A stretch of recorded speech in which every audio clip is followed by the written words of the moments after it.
And we live, baby. We live.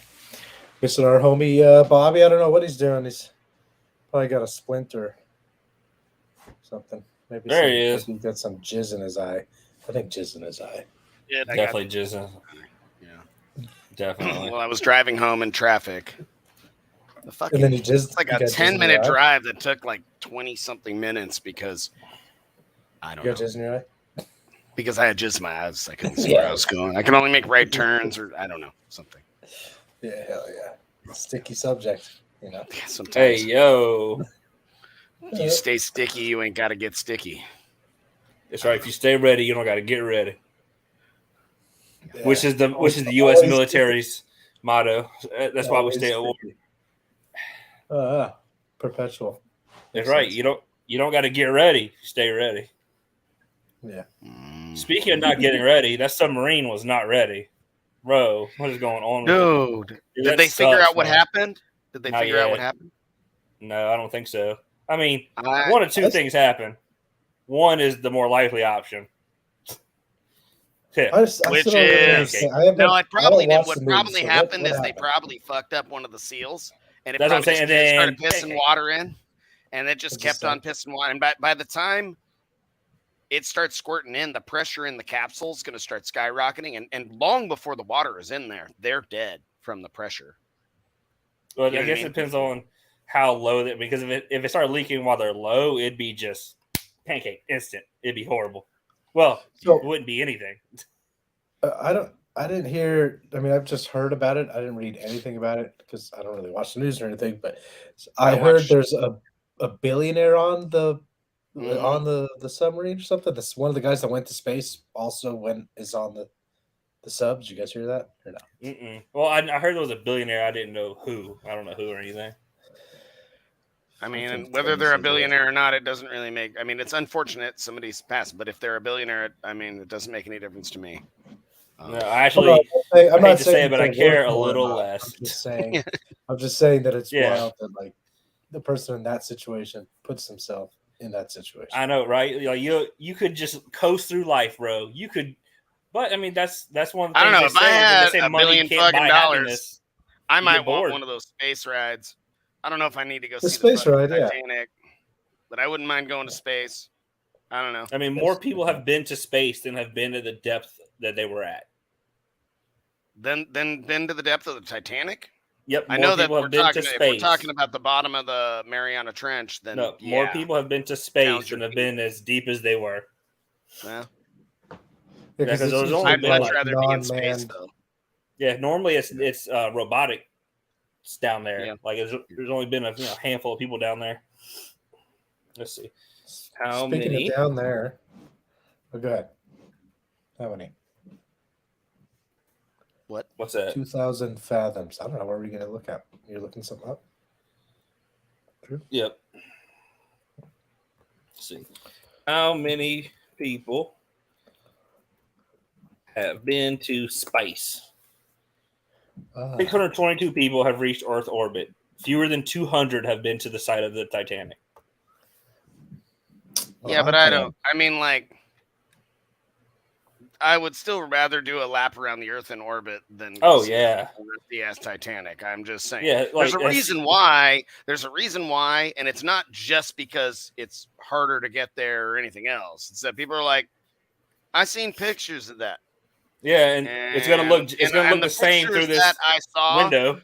Yeah, it's gonna look better through the camera that can be out there than through the fucking 7-inch thick glass that we're, Yeah, that we're about to kick up, a day's worth of sediment that we're gonna just stare through. Right. Yeah. Ugh. Either way, it is super unfortunate and kind of scary and wild. But I mean, with this age of tourist exploration of space and super deep oceans, we're gonna start losing people. Yep, that's especially in And, like the early days like this. It's unfortunate, but Yeah. But that's Yeah. like all the rich people say money doesn't buy happiness. I mean, you get bored, money can only do so much for you. Whenever you're Yeah. all right, it used to be, I get a thrill going to the amusement park, or well, I own 12 amusement parks. Now what? Yeah. Yeah. See what all they need to do is go for a ride in Chris Russ's vehicle. See? Dude, Yeah. wait till a Speaking of, billionaire gets a taste of basehead rides. I would say Yeah, amusement and parks. then we're gonna kill people in them. Yeah, That's- they're gonna be. I mean, we are on the verge now. There's There's gonna vehicles be a out dude with there. ignorant Fucking money who's like, Chris's truck. If he like, that's. I mean, some of those extreme vehicles, you could literally kill somebody in there. Like nobody's yes. like we know we're like real confident that if you close somebody up in Carlos's build and sent the 186 burp tone, they're fucking you're dead, donezo. right? You're donezo. Somewhere along the way, somebody stupid is going to be like, put me in there. And a guy that owns one that's kind of stupid is going to go, and they're going to bolt the motherfucker in. And they're going to be like, as soon as you lose the thumbs up, we'll turn it down. And they'll be like, click, And their click, hand click, explodes. click. Yeah. And their head explodes and their thumb is still sitting there. I mean, this is like in the early 2000s. I saw an extreme vehicle all bolted shut with a watermelon in it, and it shredded that motherfucker. Oh, yeah. And I'm like, I don't know how much tougher than a watermelon my brain is. Bobby, since you know about chemicals and stuff, maybe you should like make one of those gelatin heads, put like a sensor inside, put a sensor or blow something, it up. just like ballistic gel. Ballistic gel. Yeah. We'd be like we'd be on Mythbusters. Yeah, we got to get the Mythbusters. We get that super cute Beauty and Brains with a twist model host for I know Mythbusters to come out to an event and see all the shit, and then PJ, what you've seen the wind from the high velocity port blowing. Yeah. You haven't seen like pressure fold something in. Yeah, because you could stick your head in that port and it would suck, but it would just be so windy, it'd be flapping your eyelids and ripping your beard off. Yeah. But the pressure in a full extreme vehicle like Delilah or fucking just getting like in the doorway of Delilah, the one time I sat in, it was like, oh God. Yeah. Oof. When it was still kind of demoable. Yeah, it was years ago. That thing did like high 70s and could give demos, right? The first time I heard it, it'll demo now. Oh, I believe it. It'll probably demo as it is, louder than any of us can play, and it's just 20 demoed deep, as a sixth order down. I don't know if he ever demoed much as a fourth now, but when it was a sixth, he would demo it. Oh yeah, I remember him demoing and being like walking by me like, holy fuck, dude. They're fucking demoing with that thing. That was like one of the first times I met Carlos, and I'm like, I didn't want to get in that fucking thing. I was scared of it. No, I got that was like one of the first times that I, after the first year that I climbed into whatever and was like, give me the business. And then like when I left the event, I passed a kidney stone a couple days later, and I was pretty sure that thing broke free in the cube. I was I don't think I'm going to get anything that doesn't have seats. And now we got Chris with the fucking seats, and I'm all, oh, shit. And even my wife got in, and I'm all, I don't want you in here. I'm like, if this thing fucks me up, you got to take care of me, babe. I'm like, God damn it. Nah, Carlos was the first time I remember hearing an extreme vehicle like that demo, and I just got in the doorway because I'm not getting any further. And I just remember thinking, man, this is the best sounding bass I've ever heard. Period. Because there was obviously no flex, no rattle. It was just bass. I'm like, damn. Yeah. Boy, that's nice. And then he turned it up, and I'm like, oh, that's not so nice. No, I got in that small side before it was in the 80s. This was like when he had first built the hump, and it was the only time I ever got over there. I could barely even fit. It's so fucking small. It literally gets squished in there. Yeah, no, sir. Yeah. I think I saw Dan climbing over the hump, and I'm like, no, sir. Well, you know who climbed over the hump and lasted a little bit in there was, I can't remember his name. He's a Team Phi guy, but he'd get so hammered at the shows. Anyways, he survived for a little bit. I'm going to just toss this photo. There's a video on YouTube. If you do 180 plus dB car stereo explodes watermelon, it's a 2-minute video. Well, while he finds that, I'm just gonna toss in this photo real quick of my buddy's truck. Oh, that's fucking dope. That's paint. That is like, Yeah. Dude, that's Yeah, fire. That is fucking gorgeous. Yeah, that's my dude. I love those fucking paint jobs on those trucks like that it's- from the 90s. That is so fucking killing it. So this is actually fresh. Like he got it back 4 months ago for paint. It was done out in Florida, I think, and it was. He told me the price, and I was like, it's a lot, but it's not that bad. Like 20K, 25. No, not even. It was like 14, 15. Nice. That's not bad at all. I mean, that's if you want a high-end, straight one-color paint job on a vehicle, you're getting in the neighborhood of that pretty quick if you're using high-quality material. And if you want like show car quality, really nice. I saw an $80,000 paint job on a 69 Barracuda that the guys, and it was full custom. They modified the body a little bit and they did a bunch of work, but that wasn't even part of that. The metalwork guys were a separate bill, and this thing showed up. It was $80,000, and it was just the body and the frame, and they would have been painted separately. And it was, I mean, you couldn't find a fucking flaw anywhere. But it's like I'll try to get a photo. I should have a photo somewhere, but my father-in-law has a 67 GTX that was stripped to nothing. He sent the whole chassis to Nissan factory in Mississippi to get E-coated, got it back. Paint material alone was like $9,000 or $7,000. Just the material for the paint. And it's gorgeous. Gorgeous. Been on the cover of Mopar magazine. Like it's bougie. Let's watch this fucking wild ass video. Expensive. All right, here we go. Play. Pera aí, tá valendo? Pera aí. Ó o capô, cuidado pra não amassar o capô. Caralho, pera aí. Pera aí. Valendo? Valendo. Não, pera aí. Vai, tá gravando, vai. Que massa, cara. Foi. Fiapo, melancia. Foi, seu melancia. Foi, seu melancia. Do they open it up and see the inside? Oh. Quero ver ele com esse carro agora. A situação que ficou a Volvo. I think this video is actually Eu falei olha a situação que ficou a Volvo. From several years before. Ainda bem que o Fabiano é pequenininho vai limpar. Yeah, it looks like an older video, but yeah. I think I remember seeing this on Turn Pro fucking way back. Those are. Hey, look, all y'all at RP Patel or RP Patel, whatever. Tell them let's go. Tell them let's go. Yeah, I'll pay for the watermelon. I got you. I mean, I'll PayPal you. Carlos is right there in fucking Vegas. Just show up with like fucking a dozen watermelons and fucking put them all in there and see what you get. Yeah, right now. See, leave your house now. Go.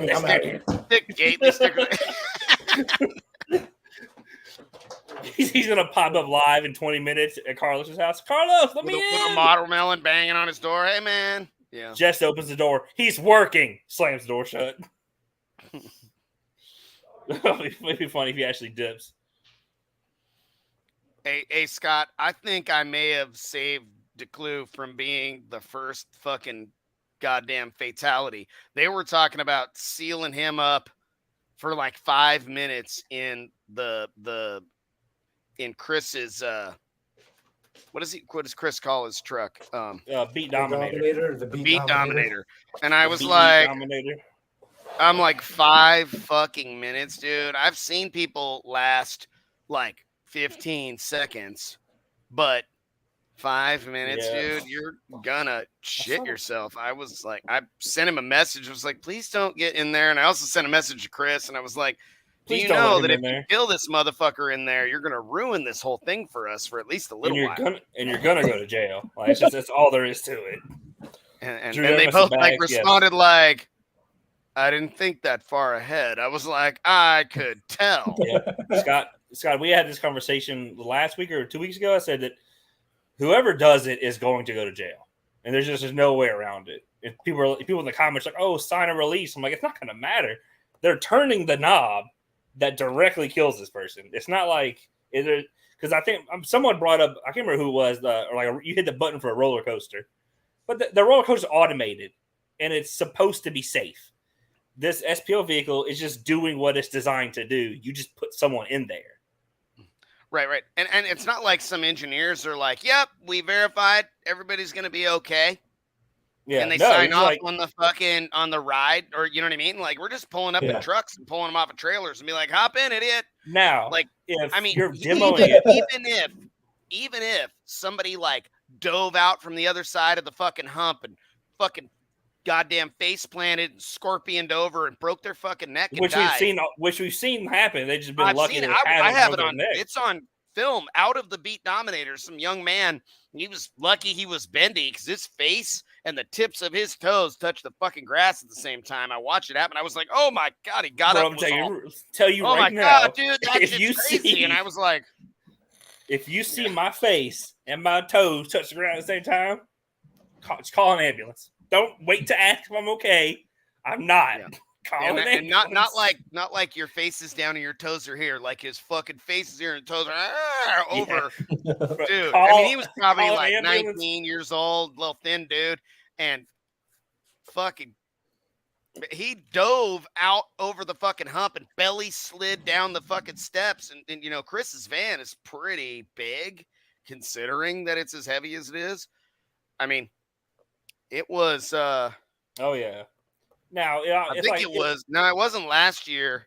It was the year before last Slam, and I posted it in my on my Instagram page. And like I'm filming Chris, and he's looking, and I'm looking at the kid, and I'm looking at Chris, and I see Chris going for the head unit, and he goes, whoop, on the fucking base stop, and went from like 20% to everything that thing fucking had.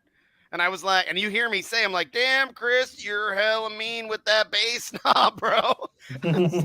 I'm like, holy shit. There you go. Yeah. There you go. All right. Oh, yeah.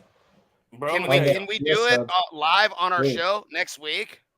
Dude, I'll send you money for the watermelon, and I'll pay somebody to do the cleanup, and we'll just plan for it next week.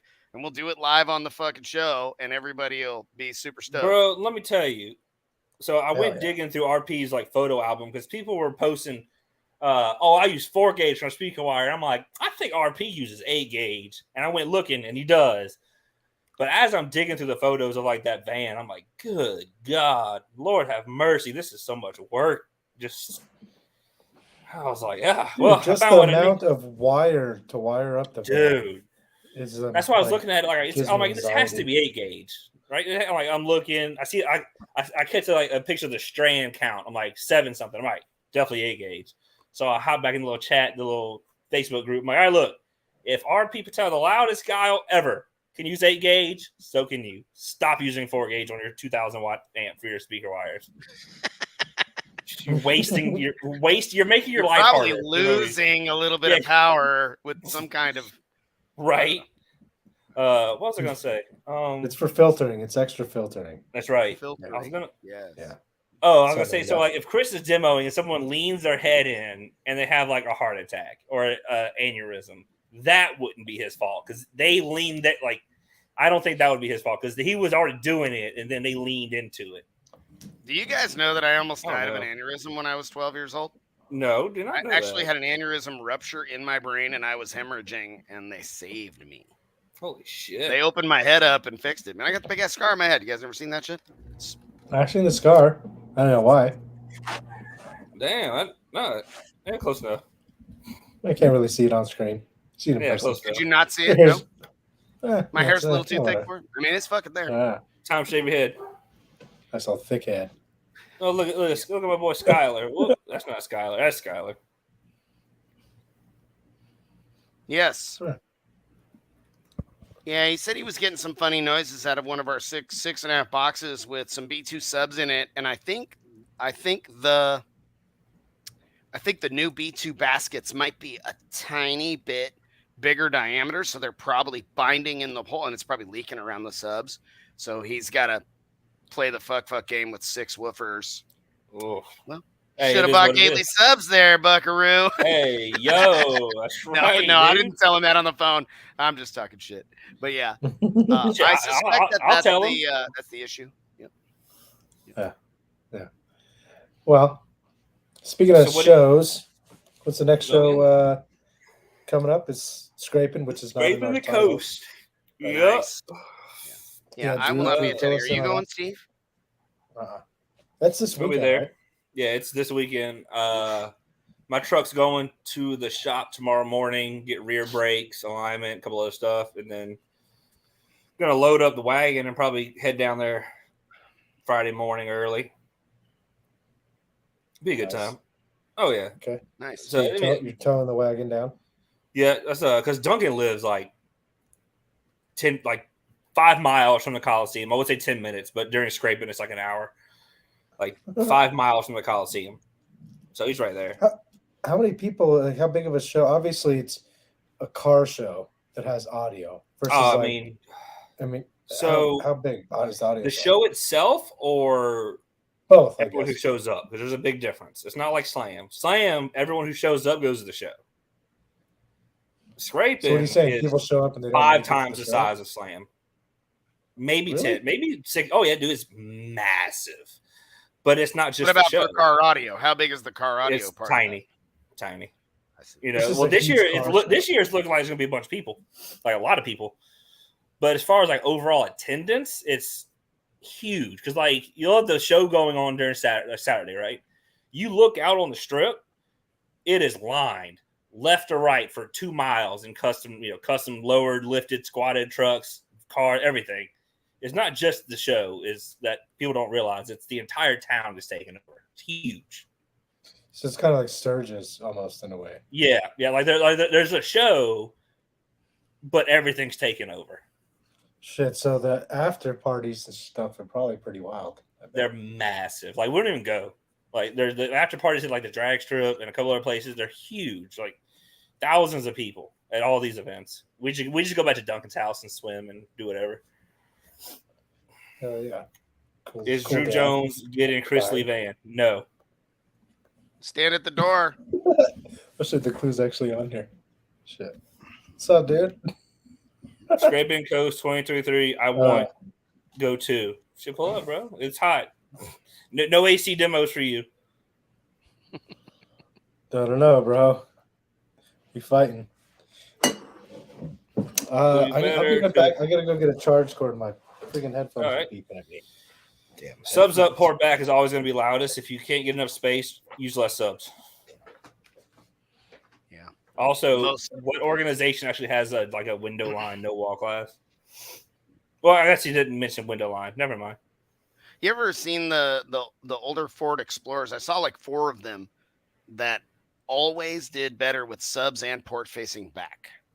4 of them in a row. The older Ford Explorers from the mid 2000s. Who had one that was who was that? Tank. No, his was up. He had 315s up, port back, I think, and I think it was like loud. But I mean you reach a point where you can't put 315s facing back with a port 2 and a build like that. So yeah. But this particular customer that I built a box for, I did 215s and I was telling him, I was like, I feel like subs up, and he's like, see my box here? And he's like, I built it with subs up, and my previous like bullshit box was subs and port back, and it was louder, and it was not anywhere near appropriate for my subs. So I blocked the top and I cut these holes and gained like 2 dBs. Hey, so I don't know what it is about my truck. So he insisted that be the case. And then I was at a local event. I don't know, it was probably 3 years ago. And he's like, that truck right there is the same as mine. And he experienced the same thing. And I've been told by a couple other guys online, when I'm talking to customers about their truck, and they're like, it seems like subs and port. And I'm like, man, I really want to try subs back, port sideways, and leave a little bit of room. Because, okay, well, now I can't hear you guys. And we can hear you. Yeah, I can hear you. So sorry, but so is it better to run up closer to the hatch or rear seat? Yeah. Yeah, we can hear you. PJ, so that'll be more vehicle specific. You'll need to test. What if you put your headphones on? Turn Steve? that off. I would Didn't test you have that, headphones DJ, on, but Steve? from all the testing I've seen, you want to get everything as far from the meter as you can. So, All right. back for this, Jake. When I leave, come back. I'll be back. I've now heard from two people, very reputable people, that I won't be running SDDNs because there's going to be a sub specifically made for my Tahoe, like a Drew Jones sub, and by respectable people. Well, the one's last name was Chamberlain, and the other one was Fuller. So I mean, that's better. You can hear me now? Now you made it weird, Steve. I can hear everybody now. Here, is that better? Oh my God. What did I miss? Start over. Drew Someone said asked. that Sundown's gonna make him fancy Drew subs. I've heard it from two people now. Fancy Dunkin' Hey, Donuts? No, If they Drew make them subs. for you and Steve at the same time, they can be shitaholic. What? What? What? What are you guys talking about right now? So someone asked when I'm getting SDDNs. Okay. And I said I'm probably not, because I've now heard from two people at completely separate points in time, unrelated, that there's going to be a Drew Jones specific subwoofer. Hell yeah, who's making it? Well, the one fella's name, his last name was Fuller. The other fella's last name was Chamberlain. So Oh, those guys are making subs for you? Drew That's Jones right. subs? that's what I hear. They're working on a Drew, a version for that's more optimized for my Tahoe, because the SDDMs are great, but a lot of motor force, so maybe a little funky in fourth orders. So they're talking about doing something a little less motor force, but maybe more coil. I don't know. I don't know the specifics. Okay. I'm in like Flynn though. I just said, look, you subs show up, you tell me how much power they want, I'll double it and we'll run it. Oh, here we go. It's a Drew Jones sub optimized for off. Sir, my subs stay off axis. They literally point down. So my subs are rusty right now in the Tahoe. The motors are all rusty looking. I wonder if you could kind of make them look cool by making them rusty as fuck on purpose.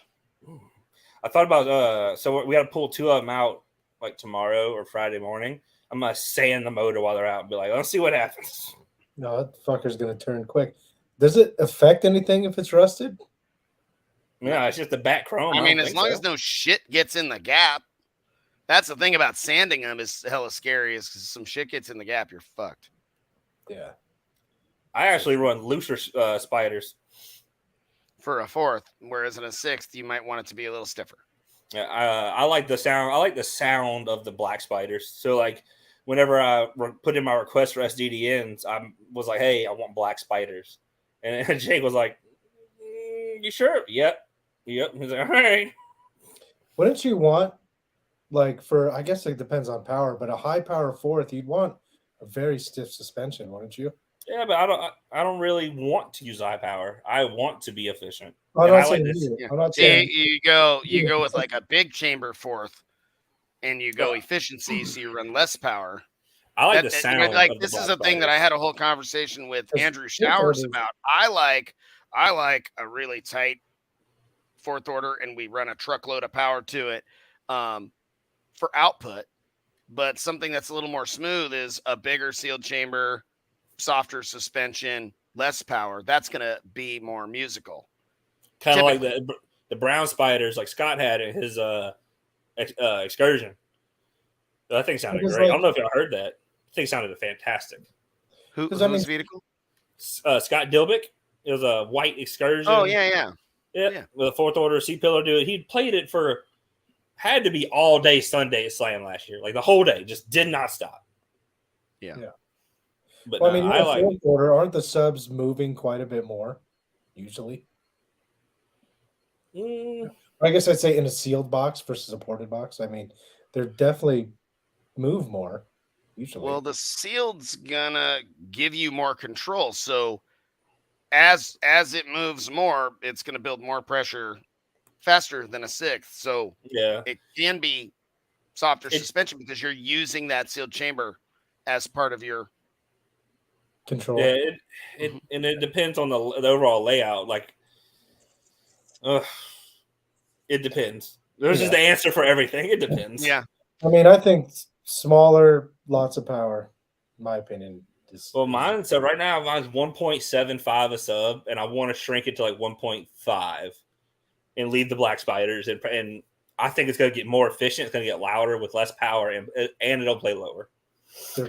Hey, I want to. What you got? We're talking fourth orders and large scale builds with multiple drivers.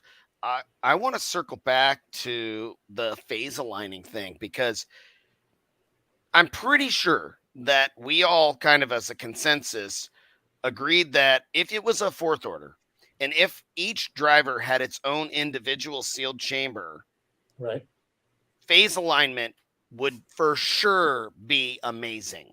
Mm-hmm. Right. Whereas with a six and they're too. sharing the chamber, we're not 100% sure. I am. You got it. Okay. It should be. Yeah, no, me and Mike Singer did it 11 or 12 years ago in that. Okay.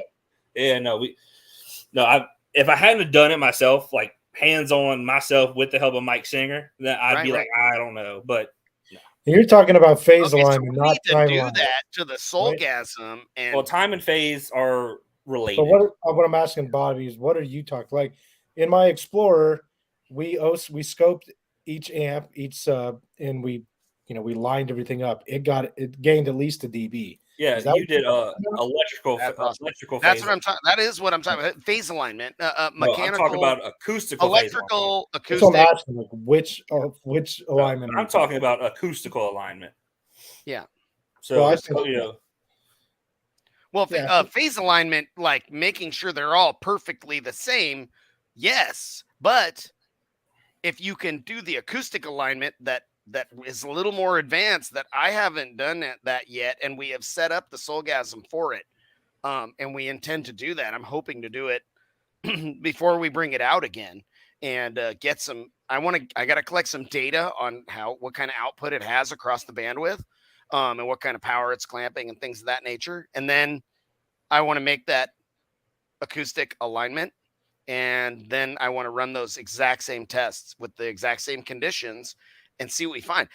I feel like we're gonna find a gain at its peaks, and we may or may not lose at lower or higher ends of it when we get further and further out of acoustic alignment, right? Well, when you're lining them acoustically, you're obviously time aligning them, right? I'm gonna save some of these. With the subs, they're slightly working differently. So then, do you lose the electrical phase part of it? Yep. A little bit. This one's more important than the other. Acoustical. Right.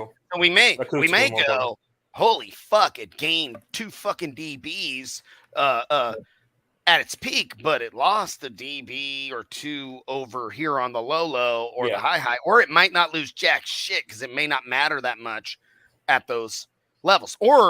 Or something horrific happens and we go, and it played this fucking 21 hertz tone, and all of a sudden subs are going, and you're like, oh fuck, and we blow shit up. So we actually have to pick a frequency that we're acoustically aligning. Yeah, lower acoustic alignment is going to be safer. To get perfect acoustical phase alignment, you'll need to pick a frequency and a location. You got to do location either way, but time related. Frequency won't matter because the time isn't frequency dependent, or distance isn't. So if you time alignment. So I saw someone said time alignment is different than phase. It is, but phase is affected by time. So you can do time. So like delay the front sub. I mean, up to 4 milliseconds for like a deep wall for the back sub to match the front. You're gonna get it closer acoustically and in time, but then to pick an exact phase, like frequency to phase align, which is what the guys in those big vans are doing, like RP Patel. Every single sub is getting acoustically phase aligned to that exact point at that specific frequency. And to whatever that specific point is, which would be probably the glass, and they may adjust a tiny bit, like around it, find where it pressurizes, right? Yeah. Now, would we be aligning to our ears, or would we be aligning to? You have to pick a spot. Yeah, I figure you'd want to do like your demo position or something. Yeah, you'd pick a spot. But now I'm thinking, so like they allegedly aligned Steven's van Sunday at Slam after breaking some shit. But now I'm thinking, so like if we adjust, so they're electrically in phase, and amps are. If we delay, that's going to put them out of phase, but they'll. I can't wait for the Tahoe to be sub per amp so I can do this myself quickly at home.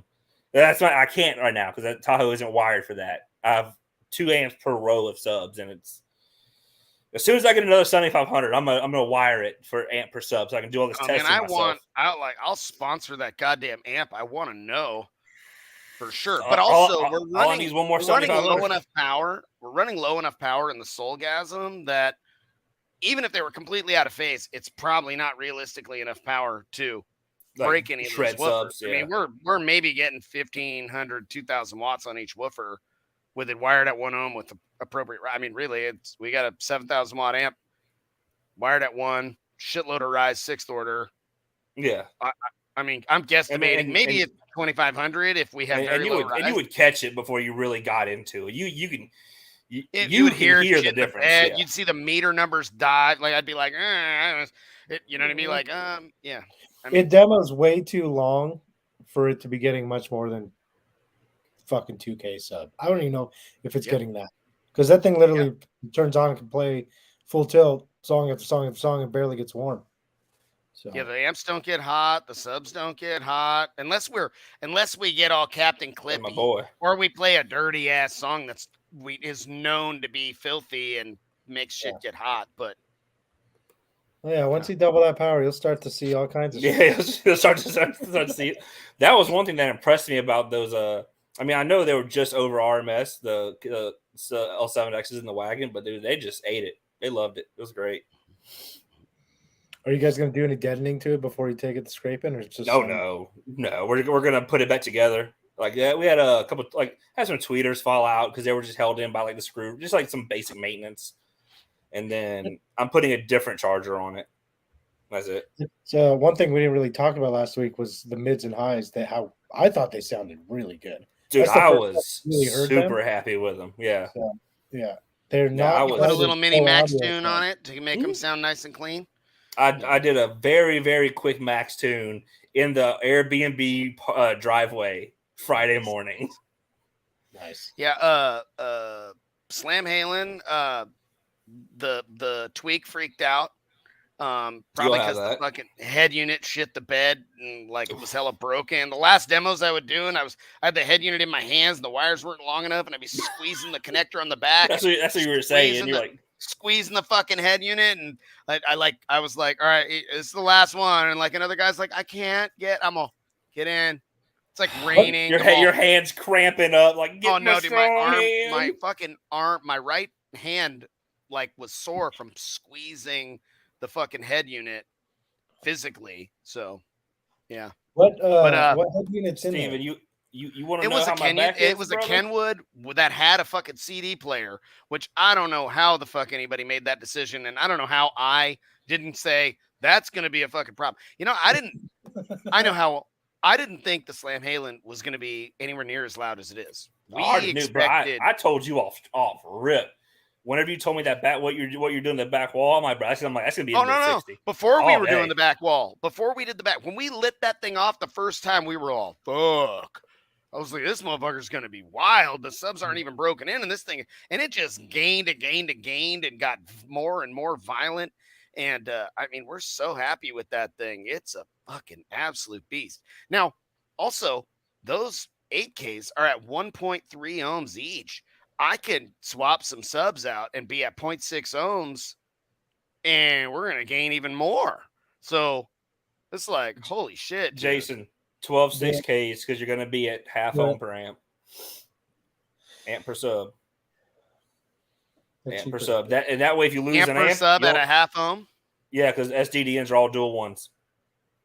No, go get the 8Ks. I'm buying my 8K. I'll sell it to you cheap. You need 8K. I sell for you a special deal. I have a 12K. Slam Anybody seemed needs light. a 12K, I got like a 2 hours of playtime without a blam on it. Salt 12 chilling at the shop. If anybody Dude, wants Slam to plug. seemed bigger than ever to me. Yeah, it was big. It was It was good. huge, dude. Did any of you guys go and get in? My back hurts. In It was the a I'm in little bed light right for the now. big, I'm in big bed builds. right this second, actually, my guy. I'd say it was a little light on the big build side. I'd say. yeah. I think so. I mean, there's a couple people that didn't show up. Like usually Clippo's there, Chris Lee, and Oh yeah, no Chris Lee. I didn't even fucking think about it. Sucks. So he had I think he had a death in the family or something, and he was planning on coming. I think he's coming to scraping. So Okay. Yeah, I think I actually talked to him Sunday night maybe, and I think he said his mother-in-law had a stroke or something like that. He had to go. So I mean, Did you guys get in the what used to be called the Warthog that they call the Patriot No. now? no, I got I'm not. It I'm not was- listening to no. I'm not listening to RS build.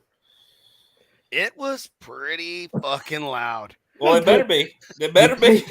I was like, motherfucker. But the where he kind of fucked up was we got in and he was playing kind of like a burp tone, kind of pulsing bass thing, and I was like, "You got to play music, bro." And he was like, "Oh." And then he like played some music and he didn't know what to find. He was kind of searching for shit, and I was like, Nothing's damn. actually wrong with RS. I'm just talking shit. Yeah, it was. The RS Plats are fucking actually nasty. some pretty impressive. Like they're not impressive. The RS Plats are some pretty solid subs. The team RS sub is absolutely hot garbage. Which one did you tell And me? that's what he had. I think he had the platinums. It was The RS Platinum subs are I think they're better than the team RS teams. Yeah, by a long shot. I was just talking shit. See, look, he has platinums and he loves them. Everyone who likes RS has platinums. I'm telling you. Yeah, and the ones that don't have the team ones, yeah. The people who have the teams, they like them because they'll take a gajillion watts because the gap is like the size of a pinky. Like it is huge. Yeah, you can see it when you look at it. I'm all. It's bigger than like a level 6, which I'm like, man, I would never want to be bigger than a DC level 6. Dude, I don't want to load a sub that big. Gap. Like that's the real reason I'm hating. They're too heavy, and my back already hurts. Who I think I actually have a owns rib this? dislocated in my back right now. Yeah, it's super fun.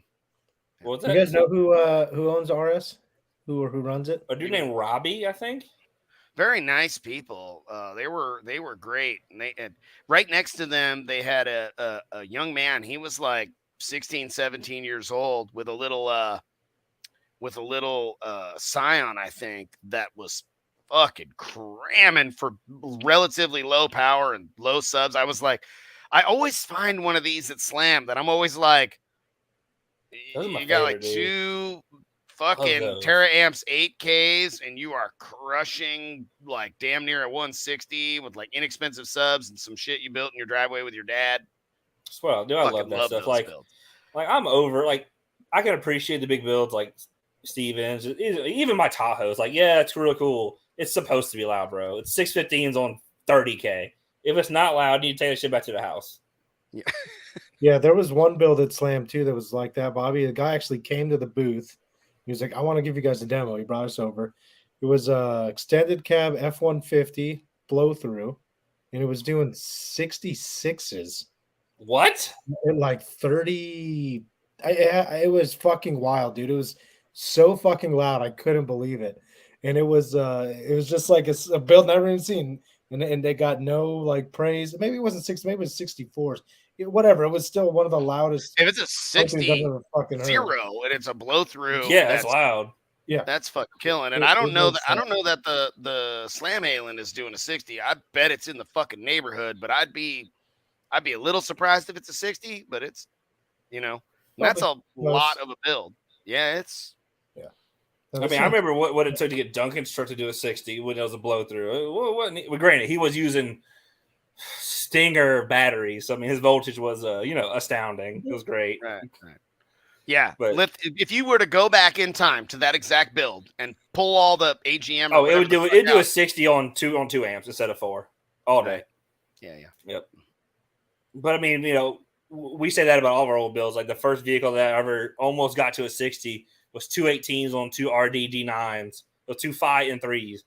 and I had AGMs, wired to quarter ohm, amps just wouldn't stay on, wouldn't make power. These days, you take that exact build, but did a 59.8.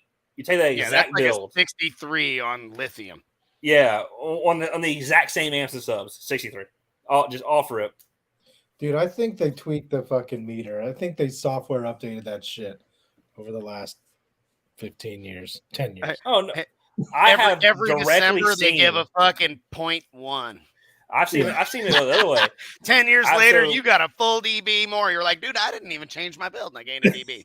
Yeah, so it was so hard to break a 60 before. Now it's just like, I've seen driving down the road, just crushing a 60 at fucking 30 hertz in the fucking Soulgasm on 2,000 watts of sub. Like it's like, oh, yeah.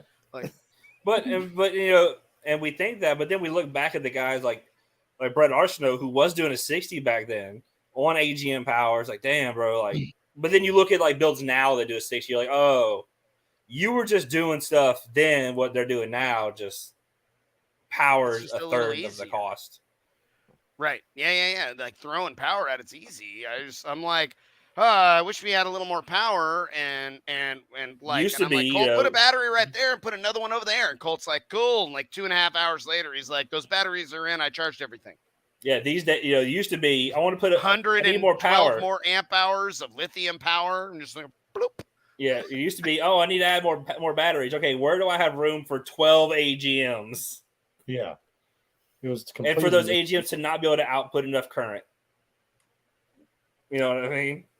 So did you guys get in the bus? So I've seen that bus like 12 times. Never got in it. Don't know why. It looks awesome. Bus? The big black one? The demo bus. It's super cool.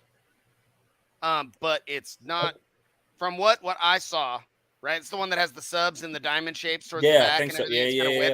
It is super fucking cool, but it's not structurally solid enough to really create any pressure. But so I it's think that's in the point. there, and it's like you're in a hallway and it's pounding, and you're like, "This is fucking badass." But it's like, I don't know, it's like a mid-50s monstrous thing. It's fucking cool as shit, though. Are the 3600s worth it? What? Yeah, I guess something about yours. What are we talking about? It must be talking about your amps. I make a 3900, and it's not worth it at all. What the fuck would I say? That's the silliest question I've ever heard in my life. Yeah, they're fucking super badass. How behind are you on doing design? Yes. Are you more busy this year than last year? Absolutely. And I've gone up on price twice since last year, and I'm still busier now. It's still not enough. It's still, damn it. A year and a half ago, Bobby said double it, and I said no way. Shit. Now I'm like, shit. I could have doubled it. Talked about what you charge. I was like, you need to quadruple that shit. Yep. Like what the fuck are you thinking? I'm damn near at that point now, which is wild.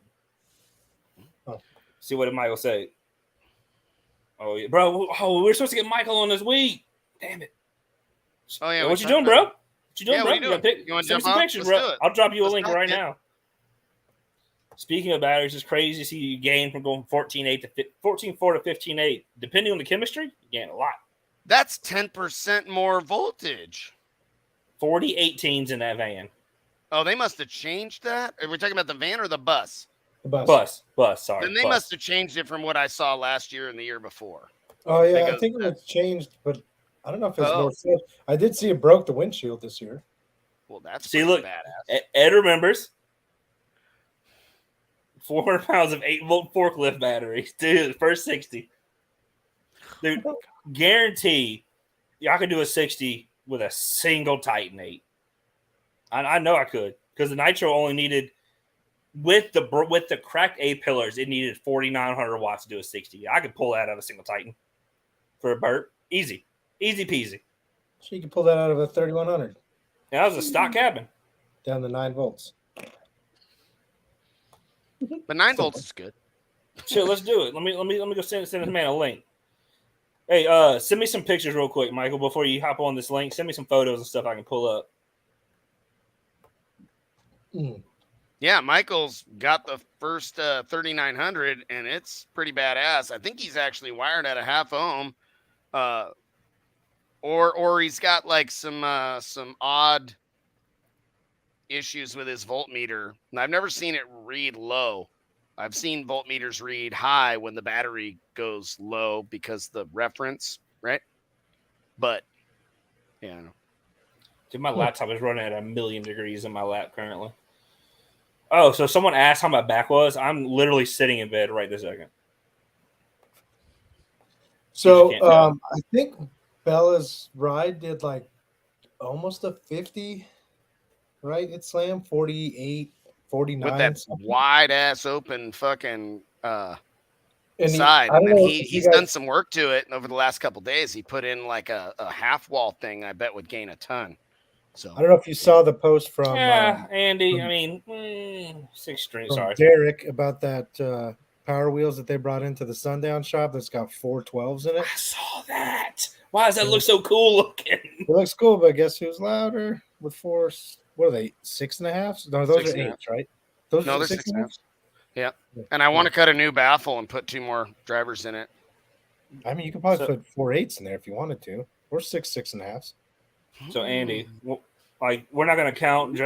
Is it Joby? Joby? I don't know how to pronounce it. Anyway, if it's extreme build, it should do a 60 on like 50 watts. That's what what's his name said? What's his name? Red Extreme Blazer. Red Extreme Blazer. Van Riper. Yeah. Van Riper. Yep. Did a 60 on like head unit power or something. I'm just talking smack. Look, Andy, you let me talk smack. You stop it. Yeah, I got in that build. It was pretty gnarly. I did not. Yeah, and it would have been 3 dBs louder too, John. What was your favorite demo song at Slam? I know what mine was because we played it. It's the one I played for Steve Irby. Low Problems. From the King of Low Problems from the King of Bass album, Bass Mechanic. Okay. What do you got, Steve? You got a favorite? He's got to poop again. Yeah, that one I sent you. Someone's knocking on my door. Hang on a second. Oh, the Jester song? I was about to say the cops are about to no-knock his house, but they knock. Fuck. Hey, yo. Hey, guys. Hello, everybody. How are you? I'm doing good. Yeah. Good. Let me go save those pictures you sent so we can pull them up. So my favorite demo song that I played, I think, in the Slam Halen, I really enjoyed this Rusticles 25 hertz to 46 hertz of Madonna Hung Up. And man, the 46 hertz in the Slam Halo make your teeth hurt, and 25 hertz makes the seat like shudder around on your back and it's like the itchiest back rub massage thing in any vehicle I've ever been in. So, but yeah, it was that one was a lot of fun. I'd keep circling back to that one every time. I'd be like, this one is gonna hurt your teeth a little bit. So yeah. You liked the Slam Halen, didn't you? I really did. I like it. Yeah, they got to keep it at their house a couple days before and a couple days after Slam. So it was probably kind of fun to see that little red B4000 out there. Yeah, they loved it. Very cool. Let's see what we got going here. Boom.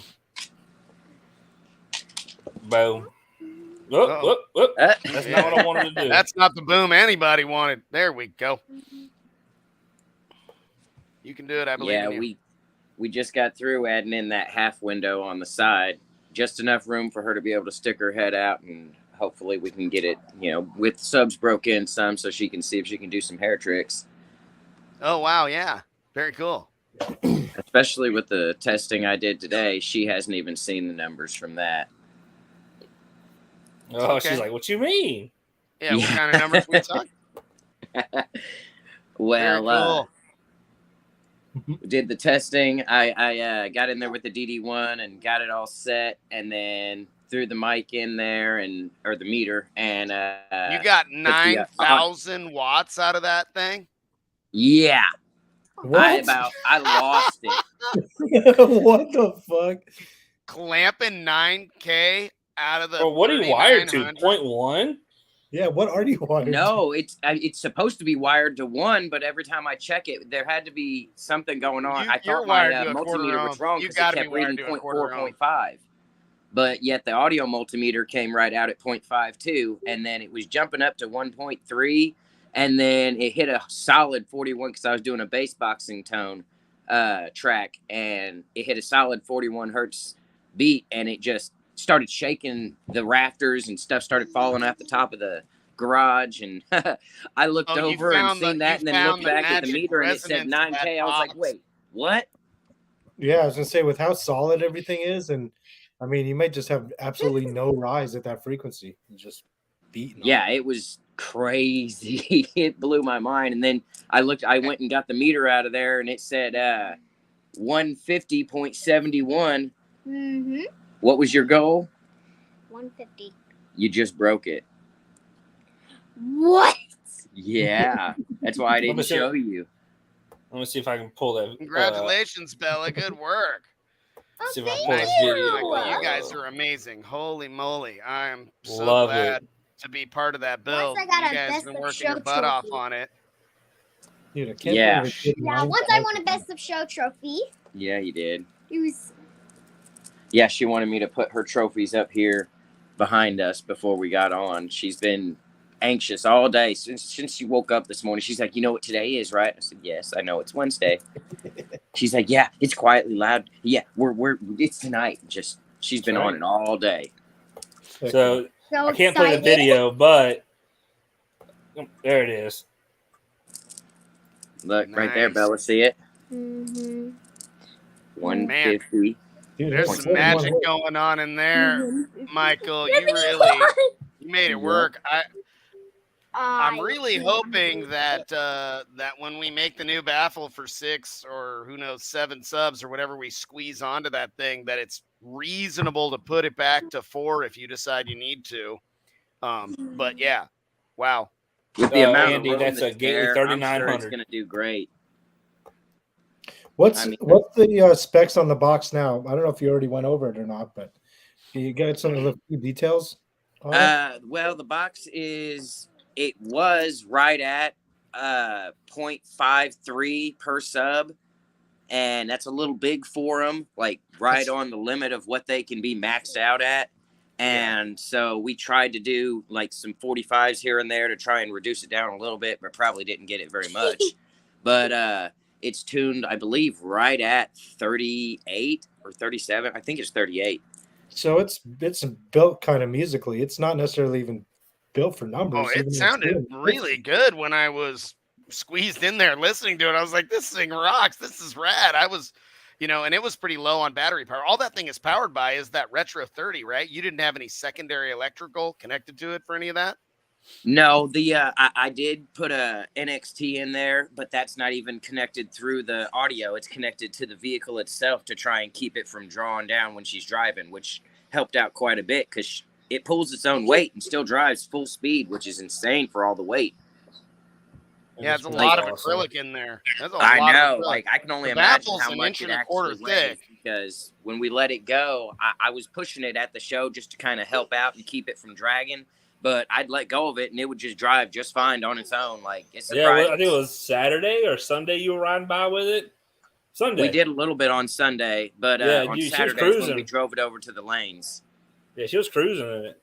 Yeah, as soon as we got it actually playing right. Retro 30 this big that runs the audio system and powers the drivability of it. I mean, yeah, that Retro 30 blew our mind. Nice. Very cool. Man. Super powerful about that thing. That is super cool. And the fact that she's so excited about it, I love it, dude. Yeah. Oh yeah, she just nonstop every step of the way. Like I said, originally I wanted to try and set it up with a 4th or a 6th order somehow, and she's no, we're gonna do a flat wall just like in your truck, Dad. Hell yeah, dude! Probably the most efficient way in a build like or a vehicle that small. It actually worked out better. She knew what she was talking about. So that fit all like in the like in the factory plastics, right? Yep. Yeah. It was a pain for sure because there's nothing for such a squared looking vehicle. It is rounded everywhere. Yeah. Like I was looking at the one that Derek has at Sundown, and like they just chopped the back off of it, built a whole box. Yeah, basically. There's like 1/4 power wheel left on it. Yeah, I was like, that's got to be a different class or something. Yeah, so I was just going to ask you, do you have to compete against something like that, or? I mean, if he were to Probably, be in her but class, probably, because she's going to be in an extreme class. Oh, then it sounds like time to start cutting that Power Wheels up, boss. Nah, we'll wait until I he don't gets know, beat. dude. Talk about looking like a sucker when you get beat by the one that's still using some of the factory plastic as part of the box. You know what I mean? And then it's Right. like you'd be like, man, you might need to rebuild your big ass half of your Power Wheel box, bro. But But I'm not when gonna there's lie, no though. kids I mean, involved, he did. I'm all. I seen him do testing with it last night or something, and they did a 44 or 45 in it max. Yeah. Oh, they're like I think they ended up like a 46.6 or something. I mean, Yeah. it was on a tiny little amp, but still. Yeah. I Yeah, mean, like but, a I mean, 400.4. I just thought it looked cool. Beyond anything else, yeah. I just thought it looked really cool. From what I heard, it's more for novelty, I guess. They're not like trying to compete with it, as far as I know. I don't know. I mean, I wouldn't foresee them trying to like come after her or anything in a class. You know. Well, we've had it happen before. Is part of your enclosure actually the roof of that little van, or is it a complete box inside of it? It's a complete box inside of it. Oh, okay. But it all fits inside the plastic. The front wall at the very bottom, underneath the baffle, we did put a piece of wood there, but it was originally going to be the back of her bench seat. Gotcha. You can talk. So once one of my trophies, the green ones, what were first place. Sadly, I lost one of my stickers for it. Oh, it happens. Hey, don't worry. You'll end up with a whole bunch of trophies. Yeah, I know. Oh, she's already got a whole wall full of them, plus 3 6 Bobby and plus Steve will world tell trophies. you. Bobby and Steve will tell you there's going to come a point, and at your age, it's going to be very soon, where you're tired of trophies. You're like, give me the cool ones, keep the rest of them. Yeah, those slam ones are super cool. The jugs, bro. Speaking of the slam ones, so I got a second place for SQ, right? Psych! I won the class by 18 points. Oh wow! So you should have been first. You got second. I got told I got second. I got given a second place trophy. I guess it was just, he just got confused or whatever. I don't care that much, but the trophies are so cool. I'm like, I kind of want that trophy, but yeah, I do like them. And the owner of Iasca, actually, he messaged me while we were on live. He said, "Hey, like we have one. We just don't know how to get it to you without breaking it." I'm like, "That's fair." I tell you what, I'm going to finals for SQ. So if you just happen to have it with you, that'd be real dope. But if he gives it to me when I'm at Surf, I'll pack it up and make it get to you without breaking. Well, that's why I messaged him and say, "Hey, look, like if you just want to drop it off the UPS, just tell them to pack it however they want. Like I'll pay for it. Like it's fine, it's whatever." But I'm not going to say that I was questioning the judges' thoughts whenever I got second place. I was like, man, that seems. I got second place to a stock location truck with a 2-way set. I'm like, all right, dude, whatever. Like I wasn't gonna make a fuss about it. I wasn't gonna say anything. I was just gonna take my lick and go on about it. Right? That's what you're supposed to do. But then they posted scores. I'm like, all right, let me go see how bad he beat me because it couldn't have been by much. I look at the scores, beat him by 18 points. I was like, oh, I really That's a lot of points. That's a lot in SQ. That's a lot. I'm like, oh, I really beat put you in second then. That's crazy. Yeah, I mean, I think somebody just read the thing wrong or something. It wasn't. Yeah, it wasn't on purpose or anything like that. It wasn't malicious in any way. Which definitely not. Which I saw that completely off topic. When are you going? October 15th, 14th, 15th, 16th in Birmingham. Yeah, no. And then so one of the biggest reasons was Jeffrey was like, "Hey, you need to message Travis Chin." Or I asked her, he's like, if anything, just make sure you get your first place points so you can get points for finals. I'm like, okay. Because Jeffrey wrote me into competing at finals. I didn't even plan on it. But. How many people turned out for the SQ section at Slam? There was a decent number. I didn't count, but probably 30, 40. Yeah, it was a little more than last year. Yeah, definitely more than last year. Like 20 people out there. Yeah, I was like, oh, cool. This is going to be a thing. And yeah. You know what you should do, Drew, since you're getting kind of engulfed in that SQ world, is you keep getting in JLZ, or maybe you could get them to do a little SQ sponsor action. Maybe make it bigger Working on it. So JL is actually now. So they haven't sponsored like Jeffrey at all, basically, until very recently when they finally decided, like, hey, look, we got you. And they started, so they're definitely getting more into it. And I've been in their ear, like, hey, there's no big manufacturer, like big manufacturers. So, there's sponsors from smaller companies, Audio Frog, whatever, Karma, whatever, smaller companies. But there's no one like Kicker sponsoring SQ stuff. Yeah. But JL, JL puts 2% of their marketing budget towards sponsoring some SQ shows. That's a bunch of money. Yeah. So when we were at dinner with Kicker, Aaron was telling me the story of kind of how or why Kicker got back into our side of the car audio. Yeah. And 2016, I think it was, or it was either 16 or 17. Aaron and I think Jeremy just went on a little recon mission to Slam, just as spectators, not as Kicker or anything.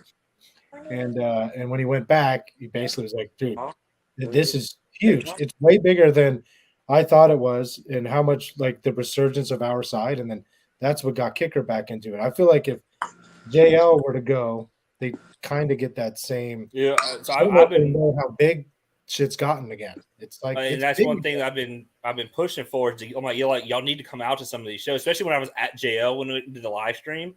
You can always hear whenever someone's talking about the Basshead world or whatever. You can tell whenever they really don't know by the way they word stuff, right?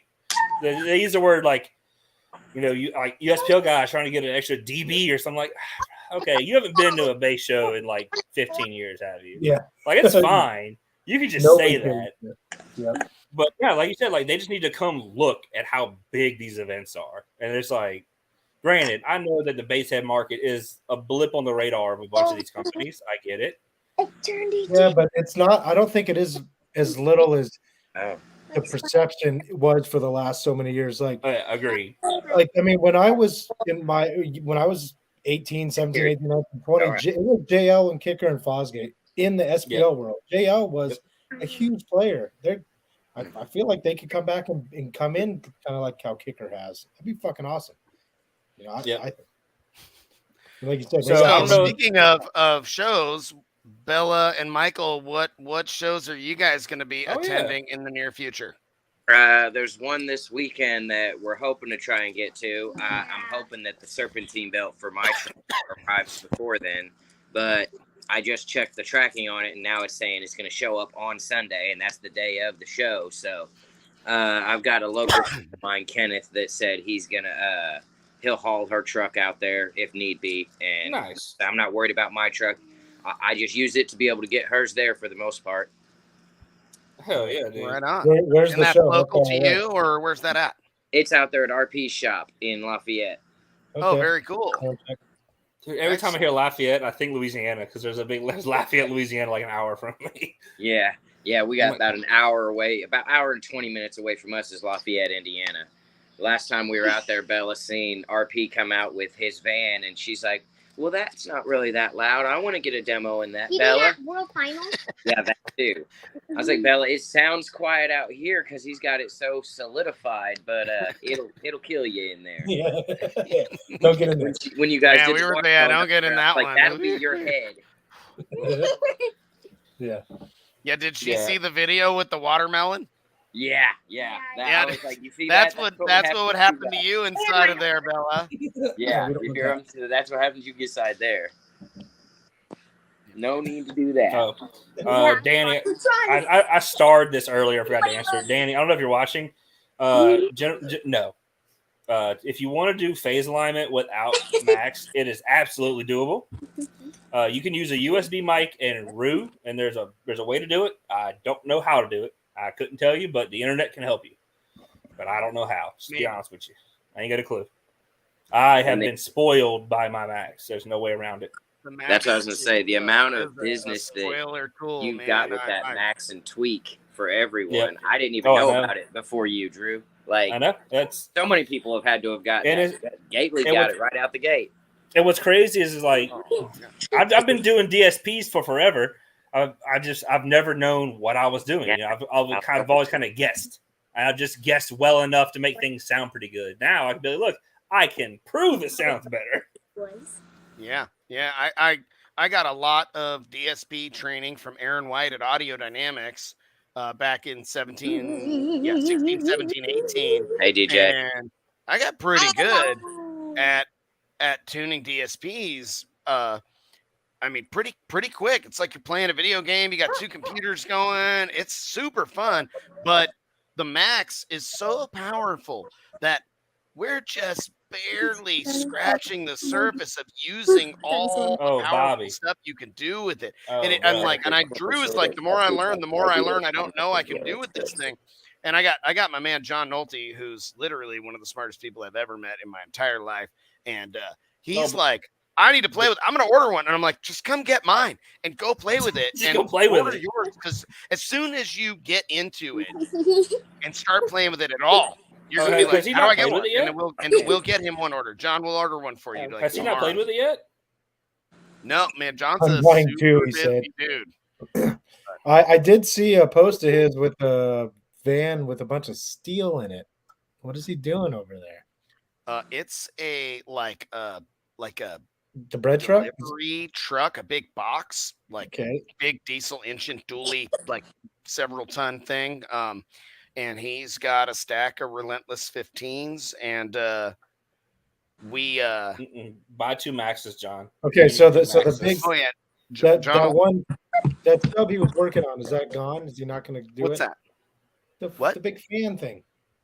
The fan thing is a secondary thing. I don't think he'll be doing an SPL vehicle with a fan right away. It's probably someday. Yeah, the Roto Sub fan thing. Yeah.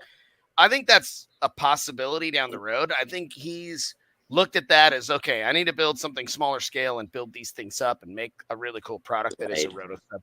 Say dually. I'll say dually. I got a dually. That dually got 4 new back tires today, and I cried. I bet. But yeah, so we're playing around. We gave John a test box, one of our 8.0 double 15 boxes, the newest version of it, to test in his Expedition. Nice. We got a 5700 wired to a half ohm. He's got a retro 56. It's fucking nasty. I was like blown away at how much output that thing had. I mean, mind you, they're like $1,700 subs in a $1,600 box with a $1,800 amp and a $1,400 battery. So it better be incredible. So there's one of those things like it better be. Okay, good. Yes, it is. It's like I would have been all, I fucked up somewhere. You know what I mean? So it was really awesome, and we had a little bit of fun with it on Sunday morning, and now John is learning right now. His labyrinth test enclosure is complete at the shop, and he's putting those 15s in a labyrinth. In a bunch of labyrinths. Oh, how many 15s? 12. Nice. Aren't those boxes humongous? Yeah, it's a humongous truck. He's put 12. I need to see this in my life. Yeah. Because isn't that the box where they had like the 2 8s or 2 6.5s or whatever that was 2 8s, like, and it was super violently loud and really excellent low bass extension. And he pulled in the parking lot pounding, and some guy that none of us knew at all that had just left the tattoo shop. He drove by him, and when John parked, the guy walked across the parking lot. And when John got out, the dude was like, "You got 4 15s in there?" And he was like, 2 8s. 2 8s. And he was like, what? And I'm like, all right, he's cheating. The box is big enough for 4 15s. 4 15s. But no, it's just 2 8s, and they're on 5,000 watts. So Steve, what you need is a JL Marine amp. That's what you need, my guy. I'm about to say, go look at the chat whenever y'all get off. 3900's doing 9K. Right. And so, oh my God. And that is amazing. See if you can get that to duplicate a couple times, man. That is. I'm going to try to get a camera if you're doing that. That is. Watch it happen. I think the most me and Steve saw out of it was like 5,600 watts, but we were doing some sketchy shit. Oh, wait. It definitely surprised me. Like I like I said, something fell down out of the rafters in the garage, and I reached over, looked over to grab it because it about hit me, and then I come back up and I'm looking at it again because I'm playing it all through my phone, so I've just got it all sitting right there on top of it, trying to make sure it doesn't fall off of there. I leaned down for a second, leaned back up, and right as I leaned back up, the bass drops hard again, and it was saying like right around 3,400, 3,500, and then it just skyrocketed and went to 9K. I was like, what? Whoa. And what? you went to when you found that magical frequency where it was just right, I guess, right? Yeah. Show me that doing that over and over again, and we're going to sell out of 3,900s in a big-ass hurry. Wasn't even halfway up on the gain, or not the gain, but the bass knob. I was just slowly inching it up just a little bit by little bit as the song went through. I mean, slow rolling, I feel like, so often guys will pull up in the lays, they just turn everything all the way up and then play the track. And it's like, and you're like, dude, you're down 2 dBs because you're slow roll, man. Yeah, the slow roll. Let me grab some of these real quick. Steven, so Marine 6-channel, JL 8-channel, and 6-channel. The 6-channel has 6 RCAs of output that are all DSP controlled. So you take those 6, there's 6 channels right there. Take the speaker levels, wire them a very specific way. Currently, we have to get right on the table right there and draw. Currently, we have to turn them down in the software, but I'm working on that too, to where it'll be a physical thing. I'm working on a plug and play, and by working on it, I mean I finally got the final pieces in yesterday. So a plug and play module to turn speaker wires into RCAs, making it a 12-channel DSP. Granted, it is an expensive way to go about it, but it's not as expensive as some 12-channel DSPs are. And Steven, I can attest the performance of it has been absolutely flawless.